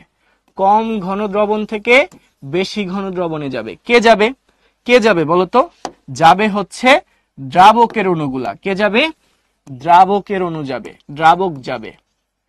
কম ঘন দ্রবণ থেকে বেশি ঘনত্বের দ্রবণে দ্রাবক চলে যাচ্ছে। ঠিক আছে, দ্রাবক কিন্তু দুইটাতে সেম পরিমাণে ছিল, বাট এটা যেহেতু ঘন দ্রবণ, মানে বেশি ঘন দ্রবণ, এটা যেহেতু কম ঘন দ্রবণ, এই কম ঘন দ্রবণ থেকে দ্রাবক কোথায় আসবে, বেশি ঘনত্বের দ্রবণে আসবে, যাতে বেশি ঘনত্বের দ্রবণের ঘনত্ব আর কম ঘনত্বের দ্রবণের ঘনত্ব আর এরকম পার্থক্য না থাকে, দুইটার ঘনত্বই যাতে সমান হয়ে যায়। ঠিক আছে, তাহলে দেখো শর্তটা কি, একই দ্রাবক বিশিষ্ট দুইটা ভিন্ন ঘনমাত্রার দ্রবণ অর্ধভেদ্য পর্দা দ্বারা পৃথক করা থাকলে যে প্রক্রিয়ায় দ্রাবক কম ঘন দ্রবণ থেকে বেশি ঘন দ্রবণে স্থানান্তরিত হইল, সেই প্রক্রিয়াটাকে আমরা কি বলি, অভিস্রবণ।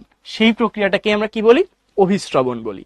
কথাটা আবার খেয়াল করো, সেম দ্রাবক, একই দ্রাবক ছিল, আমরা পানি নিয়েছিলাম, একই দ্রাবক বিশিষ্ট দুটা ভিন্ন ঘনত্বের দ্রবণ, একটাতে 10 চামচ চিনি, একটাতে চিনি ছিল 10 চামচ, আরেকটাতে চিনি ছিল 2 চামচ। ঠিক আছে, তাহলে একই দ্রাবক বিশিষ্ট দুইটা ভিন্ন ঘনত্বের দ্রবণ একটা অর্ধভেদ্য পর্দা দ্বারা আলাদা করা থাকলে যে প্রক্রিয়ায় দ্রাবক অধিক ঘনত্বের দ্রবণ থেকে, সরি কম ঘনত্বের দ্রবণ থেকে অধিক ঘনত্বের দ্রবণে স্থানান্তরিত হবে, তাকেই আমরা কি বলবো, অভিস্রবণ বলবো। তাকেই আমরা কি বলবো, অভিস্রবণ বলবো। এটাই দেখো বলেছে, যে প্রক্রিয়ায়, যে প্রক্রিয়ায়, যে প্রক্রিয়ায় কি হচ্ছে, যে প্রক্রিয়ায় একই পদার্থের মানে একই দ্রাবক, একই পদার্থের কম ঘনত্ব এবং বেশি ঘনত্বের দুটি দ্রবণ, একটু একই পদার্থ, চিনির দুইটা দ্রবণ, একটা কম ঘনত্বের দ্রবণ, একটা বেশি ঘনত্বের দ্রবণ, একই পদার্থের কম ঘনত্ব এবং বেশি ঘনত্বের দুইটা দ্রবণ অর্ধভেদ্য পর্দা দ্বারা পৃথক করা হলে, অর্ধভেদ্য পর্দা দ্বারা পৃথক করা হলে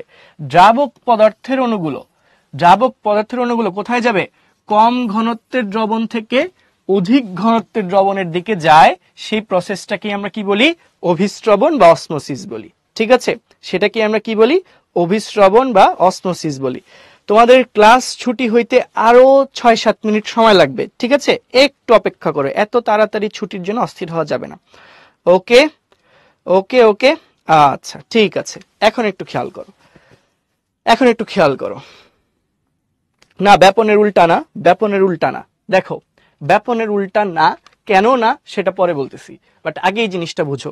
তোমাদের আপাত দৃষ্টিতে মনে হতে পারে যে ব্যাপনের উল্টা, বাট অ্যাকচুয়ালি ব্যাপনের উল্টা না। রোজা ধরতেছে, মনোযোগ দিলে রোজা ধরবে না, টাইম ইজিলি কেটে যাবে। ঠিক আছে, এদিকে মনোযোগ দাও।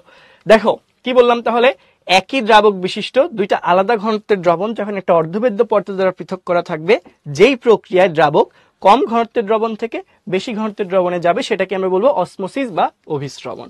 এখন আসো আমরা অভিস্রবণের একটা বাস্তব উদাহরণ দেখব। ঠিক আছে, কি বলছে দেখো, অর্ধভেদ্য পর্দা অভিস্রবণের সময় দুটো তরলকে পৃথক করে রাখে, আমরা অলরেডি দেখেছি। এরপর অভিস্রবণ কেবল তরলের ক্ষেত্রে ঘটে। অভিস্রবণ কেবল কাদের ক্ষেত্রে ঘটে, তরলের ক্ষেত্রে ঘটে, এবং এটিও এক প্রকার ব্যাপন। ঠিক আছে, অভিস্রবণও এক প্রকার ব্যাপন। কেন, কারণ কি জানো, অভিস্রবণ কেন এক প্রকার ব্যাপন? দেখো, এই পাত্রে দ্রবের তুলনায় দ্রাবকের পরিমাণ বেশি না। এইখানে 2 চামচ চিনির জন্য যতটুকু পানি, এখানে 10 চামচ চিনির জন্য ততটুকু পানি। তাহলে এখানে তুলনামূলকভাবে দেখা যাচ্ছে দ্রাবকের পরিমাণটা চিনির তুলনায় বেশি, আর এখানে দ্রাবকের পরিমাণটা কি চিনির তুলনায় কম না? তাহলে দ্রাবক তার বেশি ঘনত্বের এলাকা থেকে, যেখানে দ্রাবকের পরিমাণটা তুলনামূলক বেশি, সেখান থেকে দ্রাবক কোথায় যাচ্ছে, যেখানে দ্রাবকের পরিমাণ তুলনামূলকভাবে কম। অর্থাৎ এখানে চিনির তুলনায় পানি বেশি, এখানে চিনির তুলনায় পানি কম। তাহলে যেখানে পানি বেশি সেখান থেকে পানি কোথায় আসতেছে, যেখানে পানি কম সেখানে যাচ্ছে, ঠিক আছে, সেটাকেই আমরা কি বলতেছি। তাহলে এই অভিস্রবণ ওয়ান কাইন্ড অফ ব্যাপন। অভিস্রবণে কার ব্যাপন হয়, দ্রাবকের ব্যাপন হয়, ঠিক আছে। অভিস্রবণে কার ব্যাপন হয়, দ্রাবকের ব্যাপন হয়। এই কথাটা একটু লিখে রাখি, এই কথাটা একটু খেয়াল করো। অভিস্রবণে কি হয়, দ্রাবকের ব্যাপন হয়। কার ব্যাপন হয়, দ্রাবকের ব্যাপন হয়, ঠিক আছে। অভিস্রবণে কার ব্যাপন হয়, দ্রাবকের ব্যাপন হয়, ঠিক আছে। এই কথাটা একটু মনে রাখতে হবে। অভিস্রবণ যে এক প্রকার ব্যাপন, এখানে কার ব্যাপন হইল, দ্রাবকের ব্যাপন হইল। এখন আসেন অভিস্রবণের একটা বাস্তব উদাহরণ আমরা দেখব। কি উদাহরণ, এই যে কিসমিসকে যখন আমরা পানিতে ভিজিয়ে রাখলাম তখন দেখা গেল কি উচ্চ ঘনত্বের দ্রবণ কোনটা, কিসমিসের ভেতরের দ্রবণ। কিসমিসের ভেতরের দ্রবণটা কি, উচ্চ ঘনত্বের দ্রবণ। আর কিসমিস যে পানিতে ভিজিয়ে রাখা হয়েছে সেই পানির দ্রবণটা কেমন, কিসমিসের বাইরের দ্রবণটা হচ্ছে কম ঘনত্বের দ্রবণ। তাহলে দ্রাবক কোথায় যাবে, নিম্ন ঘনত্বের দ্রবণ থেকে উচ্চ ঘনত্বের দ্রবণে যাবে, অর্থাৎ পানিটা কি যাবে, কিসমিসের বাইরে থেকে কিসমিসের ভেতরে যাবে, সেটাই দিচ্ছে। এখানে অর্ধভেদ্য পর্দা কোনটা, কিসমিসের খোসা। ফলাফল কি, পানি বাইরে থেকে ভেতরে যাবে, ঠিক আছে, কারণ বাইরে পানির পরিমাণ বেশি, কিসমিসের ভেতরে পানির পরিমাণ তুলনামূলকভাবে কম। তাহলে পানির ব্যাপন ঘটলো, কি ঘটলো, পানির ব্যাপন ঘটলো। দেখো গ্লাসের মধ্যে পানির পরিমাণ বেশি, কিসমিসের ভেতরে পানির পরিমাণ কম না, তাহলে পানি বাইরে থেকে ভেতরে ঢুকলো। কিন্তু যদি দ্রবণের ঘনমাত্রার কথা চিন্তা করি, কিসমিসের ভেতরের দ্রবণটা কি ঘন দ্রবণ, আর কিসমিসের বাইরের দ্রবণ কি হালকা দ্রবণ, তাহলে পানি কি করলো, হালকা দ্রবণ থেকে ঘন দ্রবণে গেল। কিন্তু যদি দ্রাবক চিন্তা করি তাহলে পানির পরিমাণ কোথায় বেশি, পানির পরিমাণ কিসমিসের বাইরে বেশি, গেছে কোথায়, কিসমিসের ভেতরে। এবার ক্লিয়ার হয়েছে, ওকে ঠিক আছে। হ্যাঁ, চিনি শর্করা, ওকে। দ্রবের কিছু হবে না, অর্ধবেদ্য পর্দা থাকলে তো দ্রবের কিছু হবে না। হ্যাঁ, কুইজ আরো আছে আপনাদের জন্য, খুব দ্রুতই আরেকটা কুইজ, একটা স্লাইডের পরেই কুইজ, ঠিক আছে। আরেকটা স্লাইড দেখো, অভিস্রবণের গুরুত্ব। অভিস্রবণের কিছু গুরুত্ব, উদ্ভিদের ক্ষেত্রে কিছু গুরুত্ব আছে, প্রাণীর ক্ষেত্রে কিছু গুরুত্ব আছে, ঠিক আছে। এত অধৈর্য হওয়া যাবে না, একটু খেয়াল করো। স্যার কিসমিসের মধ্যে যদি চিনি থাকে তাহলে সেটা কিসমিসে যাবে, কি স্যার কিসমিসের মধ্যে যদি চিনি থাকে তাহলে সেটা কিসমিসে যাবে, কি বলতেছো না বলতেছো, উল্টাপাল্টা কথা। যাই হোক, এদিকে দেখো, উদ্ভিদের ক্ষেত্রে কি হবে, জীবকোষের যে কোষ আবরণ মানে কোষ ঝিল্লি বা প্লাজমা পর্দা বা সেল মেমব্রেন, যত কথাই লিখুক এই কথাটার মানে কি, কোষ ঝিল্লি, ঠিক আছে। এই সবগুলো দ্বারা কাকে বোঝাইছে, কোষ ঝিল্লিকে বুঝিয়েছে। কি কাকে বুঝিয়েছে, কোষ ঝিল্লিকে বুঝিয়েছে, ঠিক আছে। তো এই যে কোষ ঝিল্লিটা থাকে, এই জীবকোষের কোষ ঝিল্লি কি হিসেবে কাজ করে, অর্ধবেদ্য পর্দা হিসেবে কাজ করে, আমরা অলরেডি দেখেছি সেটা। তো এই অর্ধবেদ্য পর্দা মানে প্লাজমা পর্দা দিয়ে অভিস্রবণ প্রক্রিয়ায় মাটিস্থ পানি মূল রোমের মধ্যে প্রবেশ করে, ঠিক আছে। উদ্ভিদের ধরে এটা গাছের শিকড়, এটা কি গাছের শিকড়, এই শিকড় থেকে কিছু ছোট ছোট অংশ বের হয়, কিছু কিছু লোমের মতো অংশ বের হয়। তো মূল থেকে যে ছোট ছোট অংশ বের হয়েছে না, এদেরকেই বলা হয় মূল রোম। মূল থেকে বের হওয়া ছোট ছোট অংশগুলোকে আমরা কি বলি, মূল রোম। এই মূল রোম দিয়ে উদ্ভিদ কি করে, পানি শোষণ করে। কোন প্রক্রিয়ায়, অভিস্রবণ প্রক্রিয়ায়। এখানে অর্ধভেদ্য পর্দা কোনটা, উদ্ভিদের যে কোষ পর্দা বা কোষ ঝিল্লি সেইটা। কাণ্ড এবং পাতাকে সতেজ এবং খাড়া রাখতে সাহায্য করে, কিভাবে, কাণ্ড এবং পাতায় যে পানি আসে কিভাবে, এক কোষ থেকে আরেক কোষে পানি যাওয়ার মাধ্যমে। তাহলে এক কোষ থেকে আরেক কোষে যখন পানি যায় তখন কি কোষ ঝিল্লিটা অর্ধবেদ্য পর্দা হিসেবে কাজ করে। তাহলে এক কোষ থেকে যখন পাশের কোষে পানি যাচ্ছে সেটা কোন প্রক্রিয়ায়, অভিস্রবণ প্রক্রিয়ায় যাচ্ছে। এরপর একইভাবে ফুলের পাপড়ি এবং পত্ররন্ধ্র খুলতে এবং বন্ধ হইতে সাহায্য করে, ঠিক আছে। এরপর আসো প্রাণীর ক্ষেত্রে কি, প্রাণীর যে অন্ত্র, অন্ত্রটা কি, আমরা যদি যে নারী ভুঁড়ি বলি না, সহজ কথায় নারী ভুঁড়ি, সেটাই হচ্ছে অন্ত্র। মানে আমাদের পাকস্থলীর পরবর্তী অংশ থেকে পায়ু পর্যন্ত যে এলাকাটা সেটাকেই আমরা বলি অন্ত্র। কি বললাম, এই যে আমাদের পাকস্থলী থাকে না, এটা ধরো খাদ্যনালী, এরপরে থাকে পাকস্থলী, কি থাকে, পাকস্থলী। ওই পাকস্থলীর পরবর্তী যে এলাকা, যত এলাকা আছে পেঁচানো পেঁচানো আমরা দেখি, ঘাস মুরগি গরু ছাগল কাটলে এই পেঁচানো পেঁচানো এলাকাটাকে আমরা কি বলি, অন্ত্র বলি। এই পেঁচানো এলাকাটাকেই আমরা কি বলি, অন্ত্র বলি। পাকস্থলীর পরের থেকে পায়ু পর্যন্ত অংশটাই হচ্ছে আমাদের অন্ত্র। যে অন্ত্রে হচ্ছে আমাদের খাদ্যের শোষণ হয়।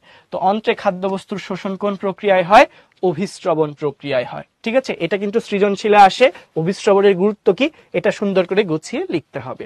এখন আসো ব্যাপন আর অভিস্রবণের পার্থক্যটা কি, এটাও পরীক্ষায় আসে। যে তুমি যে পড়লা ব্যাপন আর অভিস্রবণ দুটার পার্থক্য কি, আমরা ঝটপট 2 মিনিটে একটু দেখে ফেলবো ব্যাপন আর অভিস্রবণের পার্থক্যটা কোথায়। দেখো, ব্যাপনের ক্ষেত্রে কি কোনো পর্দা লাগে, ব্যাপনের ক্ষেত্রে কিন্তু কোনো পর্দার প্রয়োজন হয় না, বাট অভিস্রবণের ক্ষেত্রে কিন্তু অর্ধভেদ্য পর্দা আবশ্যক। এরপর আসো ভৌত অবস্থা। ব্যাপার আমরা পড়েছিলাম কঠিন তরল গ্যাস যে কোনো ভৌত অবস্থায় সংঘটিত হতে পারে, বাট অভিস্রবণ শুধুমাত্র তরলের ক্ষেত্রে হবে, শুধুমাত্র তরলের ক্ষেত্রে হবে।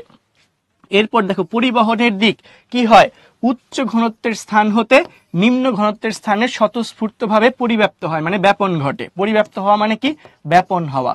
পরিব্যাপ্ত হওয়া মানে কি, ব্যাপন ঘটা। ঠিক আছে, তাহলে এই প্রক্রিয়ায় যে কোনো পদার্থ উচ্চ ঘনত্বের স্থান থেকে নিজে নিজেই নিম্ন ঘনত্বের স্থানে চলে যায়। বাট অভিস্রবণে দেখা যায় কি, দ্রাবকের অণুগুলা, দ্রব না কিন্তু, দ্রাবকের অণুগুলা কম ঘনত্বের দ্রবণ হতে বেশি ঘনত্বের দ্রবণে চলে যায়।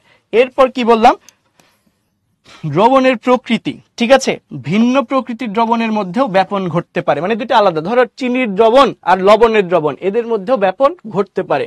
বাট সম প্রকৃতির দ্রবণের ক্ষেত্রে অভিস্রবণ, চিনির দ্রবণ আর তোমার হচ্ছে লবণের দ্রবণের মধ্যে কোনো অভিস্রবণ হবে না। অভিস্রবণ হওয়ার জন্য দুইটা দ্রবণই কিসের হইতে হবে, চিনির হইতে হবে, মানে একই প্রকৃতির হইতে হবে। ঠিক আছে, আচ্ছা এরপরে আসো তোমাদের কুইজ। ঠিক আছে, বৃহদান্ত ক্ষুদ্রান্ত, ভেরি গুড ফাউজিয়া। সেই তরল কি শুধু পানিই হবে, না অন্য তরলও হইতে পারে, বুঝতে পেরেছো, অন্য তরলও হইতে পারে। আচ্ছা, পানিতে যদি চিনি থাকে তাহলে সেই চিনি কি কিসমিসে যাবে, না যাবে না, সেই চিনি কিসমিসে যাবে না। অর্ধভেদ্য পর্দা ভেদ করে তো তোমার দ্রব যেতে পারবে না। ঠিক আছে, আচ্ছা জাইলেম টিস্যু হচ্ছে পরিবহন টিস্যু, যেই টিস্যুর মাধ্যমে উদ্ভিদ মূল দ্বারা যে পানিটা শোষণ করছে সেই পানিটা পাতা পর্যন্ত পৌঁছায়, সেই টিস্যুকে আমরা বলি জাইলেম টিস্যু। ঠিক আছে সাবিত, ওকে। তোমরা এই কুইজটা হচ্ছে আনসার করে ফেলো যে কোন পর্দা দিয়ে দ্রব এবং দ্রাবক উভয়ই চলাচল করতে পারবে, সবাই ভেদ করে যেতে পারবে। কোন পর্দা, পলিথিন, কোষ প্রাচীর, কোষ পর্দা, নাকি মাছের পটকার পর্দা? দেখো আনসার করো, খুব দ্রুত আনসার করে ফেলো, তাহলে আমরা ক্লাসের শেষে চলে আসছি, বুঝছো? তোমরা ঠিকঠাক আনসার করলে আমরা ছুটি দিয়ে দিব ইনশাল্লাহ। ওকে ঠিক আছে, লাস্ট 5 সেকেন্ডস, 5 4 3 2 1 ক্লোজ। ওকে, দেখো কি বললো, কোন পর্দার মধ্য দিয়ে দ্রব ও দ্রাবক উভয়ই চলাচল করতে পারবে, অর্থাৎ দ্রবের অণুগুলাও যাবে, দ্রাবকের অণুগুলাও যাবে। ঠিক আছে, তার মানে কি এটা ভেদ্য পর্দা, দ্রব ও দ্রাবক উভয় চলাচল করতে পারে কার মধ্য দিয়ে, ভেদ্য পর্দার মধ্য দিয়ে। ঠিক আছে, তাহলে ভেদ্য পর্দা কোনটা, ভেদ্য পর্দার উদাহরণ কি দেখো তো, ভেদ্য পর্দার উদাহরণ কি ছিল, ভেদ্য পর্দার উদাহরণ ছিল কিন্তু কোষ প্রাচীর। পলিথিন অভেদ্য পর্দা, কোষ পর্দা অর্ধভেদ্য পর্দা, মাছের পটকার পর্দা অর্ধভেদ্য পর্দা, আর কোষ প্রাচীরটা কি, ভেদ্য পর্দা। তাহলে দ্রব দ্রাবক উভয় চলাচল করবে ভেদ্য পর্দা দিয়ে, কি দিয়ে, ভেদ্য পর্দা দিয়ে। ঠিক আছে, তো আমরা একটু লিডার বোর্ড দেখে নেই। খুবই অবাক করে আবারও টপে রয়েছে সাদাত, কংগ্রাচুলেশন সাদাত। এরপর আছে সাইফ, রায়ান, নির্জন, এরপর হচ্ছে তোমার কি দীপ, মেহজাবিন, শান, আদি, ইরফান, রাহা। তোমাদের সবাইকে অনেক অনেক অনেক কংগ্রাচুলেশন। আরেকটা কুইজ, রেডি হয়ে যাও সবাই। ওকে, দেখো পলিথিন খুবই সিম্পল, আমি কিন্তু আগের কুইজের আনসার বলার সময় এটার আনসার বলে দিয়েছি। পলিথিন কেমন পর্দা, অভেদ্য, ভেদ্য, অর্ধভেদ্য, নাকি কোনোটিই নয়? দ্রুত আনসার করো, দ্রুত আনসার করো, এটা যাতে 100% তোমরা সঠিক উত্তর দাও। দ্রুত আনসার করো, পলিথিন কেমন পর্দা, পলিথিন কেমন পর্দা? ঠিক আছে, পোল আসতে দেরি হয়, এটা একটু নেটওয়ার্ক ইস্যু ভাইয়া, অসুবিধা নেই। হ্যাঁ, বাড়ির কাজ আজকে ইজি আছে, ছোট্ট ছোট্ট বাড়ির কাজ, অসুবিধা নেই। পলিথিন কেমন পর্দা, এখানে আনসার করো। এটার বেশি সময় দিব না, আমরা ক্লোজ করে দিচ্ছি এটা বেশি সময় দেওয়ার কিছু নেই। ওকে ওকে, 85% স্টুডেন্ট সঠিক উত্তর দিয়েছো। ঠিক আছে, তো দেখো পলিথিন হচ্ছে এর মধ্য দিয়ে দ্রব দ্রাবক কেউই চলাচল করতে পারবে না, তো ঠিক আছে, এটা হচ্ছে তাহলে কি হবে, অভেদ্য পর্দা। সঠিক উত্তর হচ্ছে এ। তো এইবার আমরা লিডার বোর্ডটা একটু দেখবো, লিডার বোর্ডটা একটু দেখে নিব। সবার উপরে আছে এবার নির্জন ধর, কংগ্রাচুলেশন নির্জন, ও কয়েকবারই লিডার বোর্ডে আসছে, বাট এবার একদম টপে চলে আসছে, কংগ্রাচুলেশন। এরপর আছে জিহান, সাদাত এবার থার্ডে, বাট ও কন্টিনিউয়াস প্রত্যেকটা কুইজেই দেখা গেছে যে লিডার বোর্ডে স্থান করে নিয়েছে। এরপর আকিফ, আদি, আরাবি, আকাশ, ইরফান, ফিদা, মেহজাবিন। তো তোমরা কয়েকজনই বারবার লিডার বোর্ডে প্লেস করতেছো, ঠিক আছে, বাকিরা ওদেরকে বিট করতে পারতে হবে। ঠিক আছে, ওকে, যারা সঠিক উত্তর দিয়েছো সবাইকে কংগ্রাচুলেশন। ওকে, আসো এরপর আরেকটা কুইজ দিলাম, যাও আজকের লাস্ট কুইজ, এটা আনসার করে ফেলো ঝটপট, ঝটপট আনসার করে ফেলো। কি বলেছে দেখো, কিউটিন যুক্ত কোষ প্রাচীর কেমন পর্দা, কিউটিন যুক্ত কোষ প্রাচীর কেমন পর্দা? ঠিক আছে, কিউটিন যুক্ত কোষ প্রাচীর কেমন পর্দা? আমি বলেছিলাম এই বক্সটা খুবই ইম্পর্টেন্ট ছিল, ঠিক আছে। We don't wanna beat them, না না বিট করতে হবে, ঠিক আছে। এই ভালো কাজে কম্পিটিশন রাখা উচিত, কিভাবে নিজের উন্নতি করা যেতে পারে এই চেষ্টা সবার সবসময় থাকতে হবে, ঠিক আছে। ওকে, আমরা কমেন্টে আনসার না লিখে, হ্যাঁ osmosis is one kind of diffusion, কমেন্টে আনসার না লিখে আমরা ইয়েতে লিখবো, আমরা হচ্ছে পোলে আনসার করে দিব। ওকে, আমরা ক্লোজ করে দিচ্ছি, ঠিক আছে। দেখো কিউটিন যুক্ত কোষ প্রাচীর, দেখো নর্মাল কোষ প্রাচীর কিন্তু ভেদ্য পর্দা, কিন্তু কিউটিন যুক্ত কোষ প্রাচীর কিন্তু কি হবে বলতো, অভেদ্য পর্দা। কিউটিন যুক্ত কোষ প্রাচীর কেমন হবে, অভেদ্য পর্দা। দেখো শুধু কোষ প্রাচীর যদি বলে, শুধু কোষ প্রাচীর যদি বলতো, শুধু কোষ প্রাচীর ভেদ্য পর্দা, শুধু কোষ প্রাচীর কেমন, ভেদ্য পর্দা। বাট যখনই বলছে কিউটিন যুক্ত কোষ প্রাচীর তখনই কি মনে রাখবা, অভেদ্য পর্দা। পলিথিন, কিউটিন যুক্ত কোষ প্রাচীর এই দুইটা অভেদ্য পর্দা। আসো আমরা একটা সৃজনশীল প্রশ্ন, একটু নমুনা সৃজনশীল প্রশ্ন দেখে নিই, ঠিক আছে। কি বলছে, দৃশ্যপট 1, কামাল তার বন্ধু তিমিরের জন্মদিনে ফুল নিয়ে আসে, কি নিয়ে আসছে, ফুল নিয়ে আসছে। তিমির ফুলগুলো ফুলদানিতে রেখে দেয়, কিছুক্ষণ পরে ফুলের সুবাস চারদিকে ছড়িয়ে পড়ে, কোন প্রক্রিয়ায় বলো, কোন প্রক্রিয়া, উদ্দীপকে পর্যবেক্ষণকৃত প্রথম প্রক্রিয়াটি কি, ফুলের সুবাস ছড়িয়ে পড়ে কোন প্রক্রিয়ায়, কমেন্টে জানাও দ্রুত। ফুলের সুবাস ছড়িয়ে পড়ে কোন প্রক্রিয়ায়, হ্যাঁ লিডার বোর্ড পাবলিশ করে দিয়েছি। ফুলের সুবাস ছড়িয়ে পড়ে ব্যাপন প্রক্রিয়ায়, ভেরি গুড ভেরি গুড। এটা কোন প্রক্রিয়া, ব্যাপন প্রক্রিয়া, চমৎকার। আচ্ছা এরপর কি বললো, দৃশ্যপট 2, এদিকে তিমিরের মা পায়েস রান্নার জন্য কিশমিশ পানিতে ভিজিয়ে রাখলো, কিছুক্ষণ পর কিশমিশ গুলো ফুলে উঠেছে। তাহলে কিশমিশ ফুলে উঠেছে, প্রক্রিয়াটি কোনটা বলতো, কিশমিশ ফুলে উঠেছে কোন প্রক্রিয়ায়, কিশমিশ ফুলে উঠেছে অভিস্রবণ, ভেরি গুড। অসমোসিস কোন প্রক্রিয়া, অভিস্রবণ প্রক্রিয়া। এখন অভিস্রবণের গুরুত্ব উল্লেখ করতে বলেছে, তাহলে কার গুরুত্ব, অভিস্রবণের গুরুত্ব। আমরা একটু আগেই পড়েছিলাম অভিস্রবণের গুরুত্ব কি, তো এটা আমাদের সুন্দর করে লিখতে হবে। আসো আজকের হোমওয়ার্কটা দেখে নিই। হোমওয়ার্ক গুলা খুবই সহজ, খুবই ছোট্ট, খুব সহজেই তোমরা পারবা। ব্যাপন চাপ কাকে বলে, অভিস্রবণ কি, অর্ধভেদ্য পর্দা কি, এরপর হচ্ছে পলিথিনকে কেন অভেদ্য পর্দা বলা হয়, অভিস্রবণ প্রক্রিয়ায় শর্তগুলা কি কি, যে একই দ্রাবক বিশিষ্ট দ্রবণ হতে হবে, দুটা ভিন্ন ঘনত্বের দ্রবণ হওয়া লাগবে, অর্ধভেদ্য পর্দা দ্বারা পৃথক করা লাগবে, ঠিক আছে। এইগুলা হচ্ছে অভিস্রবণের শর্ত। সো এই হোমওয়ার্ক গুলা খুব সুন্দর করে তোমরা করে ফেলবা, এবং তোমাদের যে স্টাডি গ্রুপটা আছে না, সেই গ্রুপে আনসার গুলো তোমরা আপলোড করে দিবা, আমরা ট্রাই করবো চেক করে দেওয়ার জন্য, ঠিক আছে। ওকে, তাহলে তোমরা যারা কষ্ট করে শেষ পর্যন্ত আমার সঙ্গে ছিলে সবাইকে অনেক অনেক অনেক কংগ্রাচুলেশনস, ধন্যবাদ এবং শুভকামনা। যারা পোলের সঠিক উত্তর দিয়েছো সবার জন্য মন থেকে অনেক ভালোবাসা রইলো, ঠিক আছে। আল্লাহ হাফেজ। ওকে, ঠিক আছে।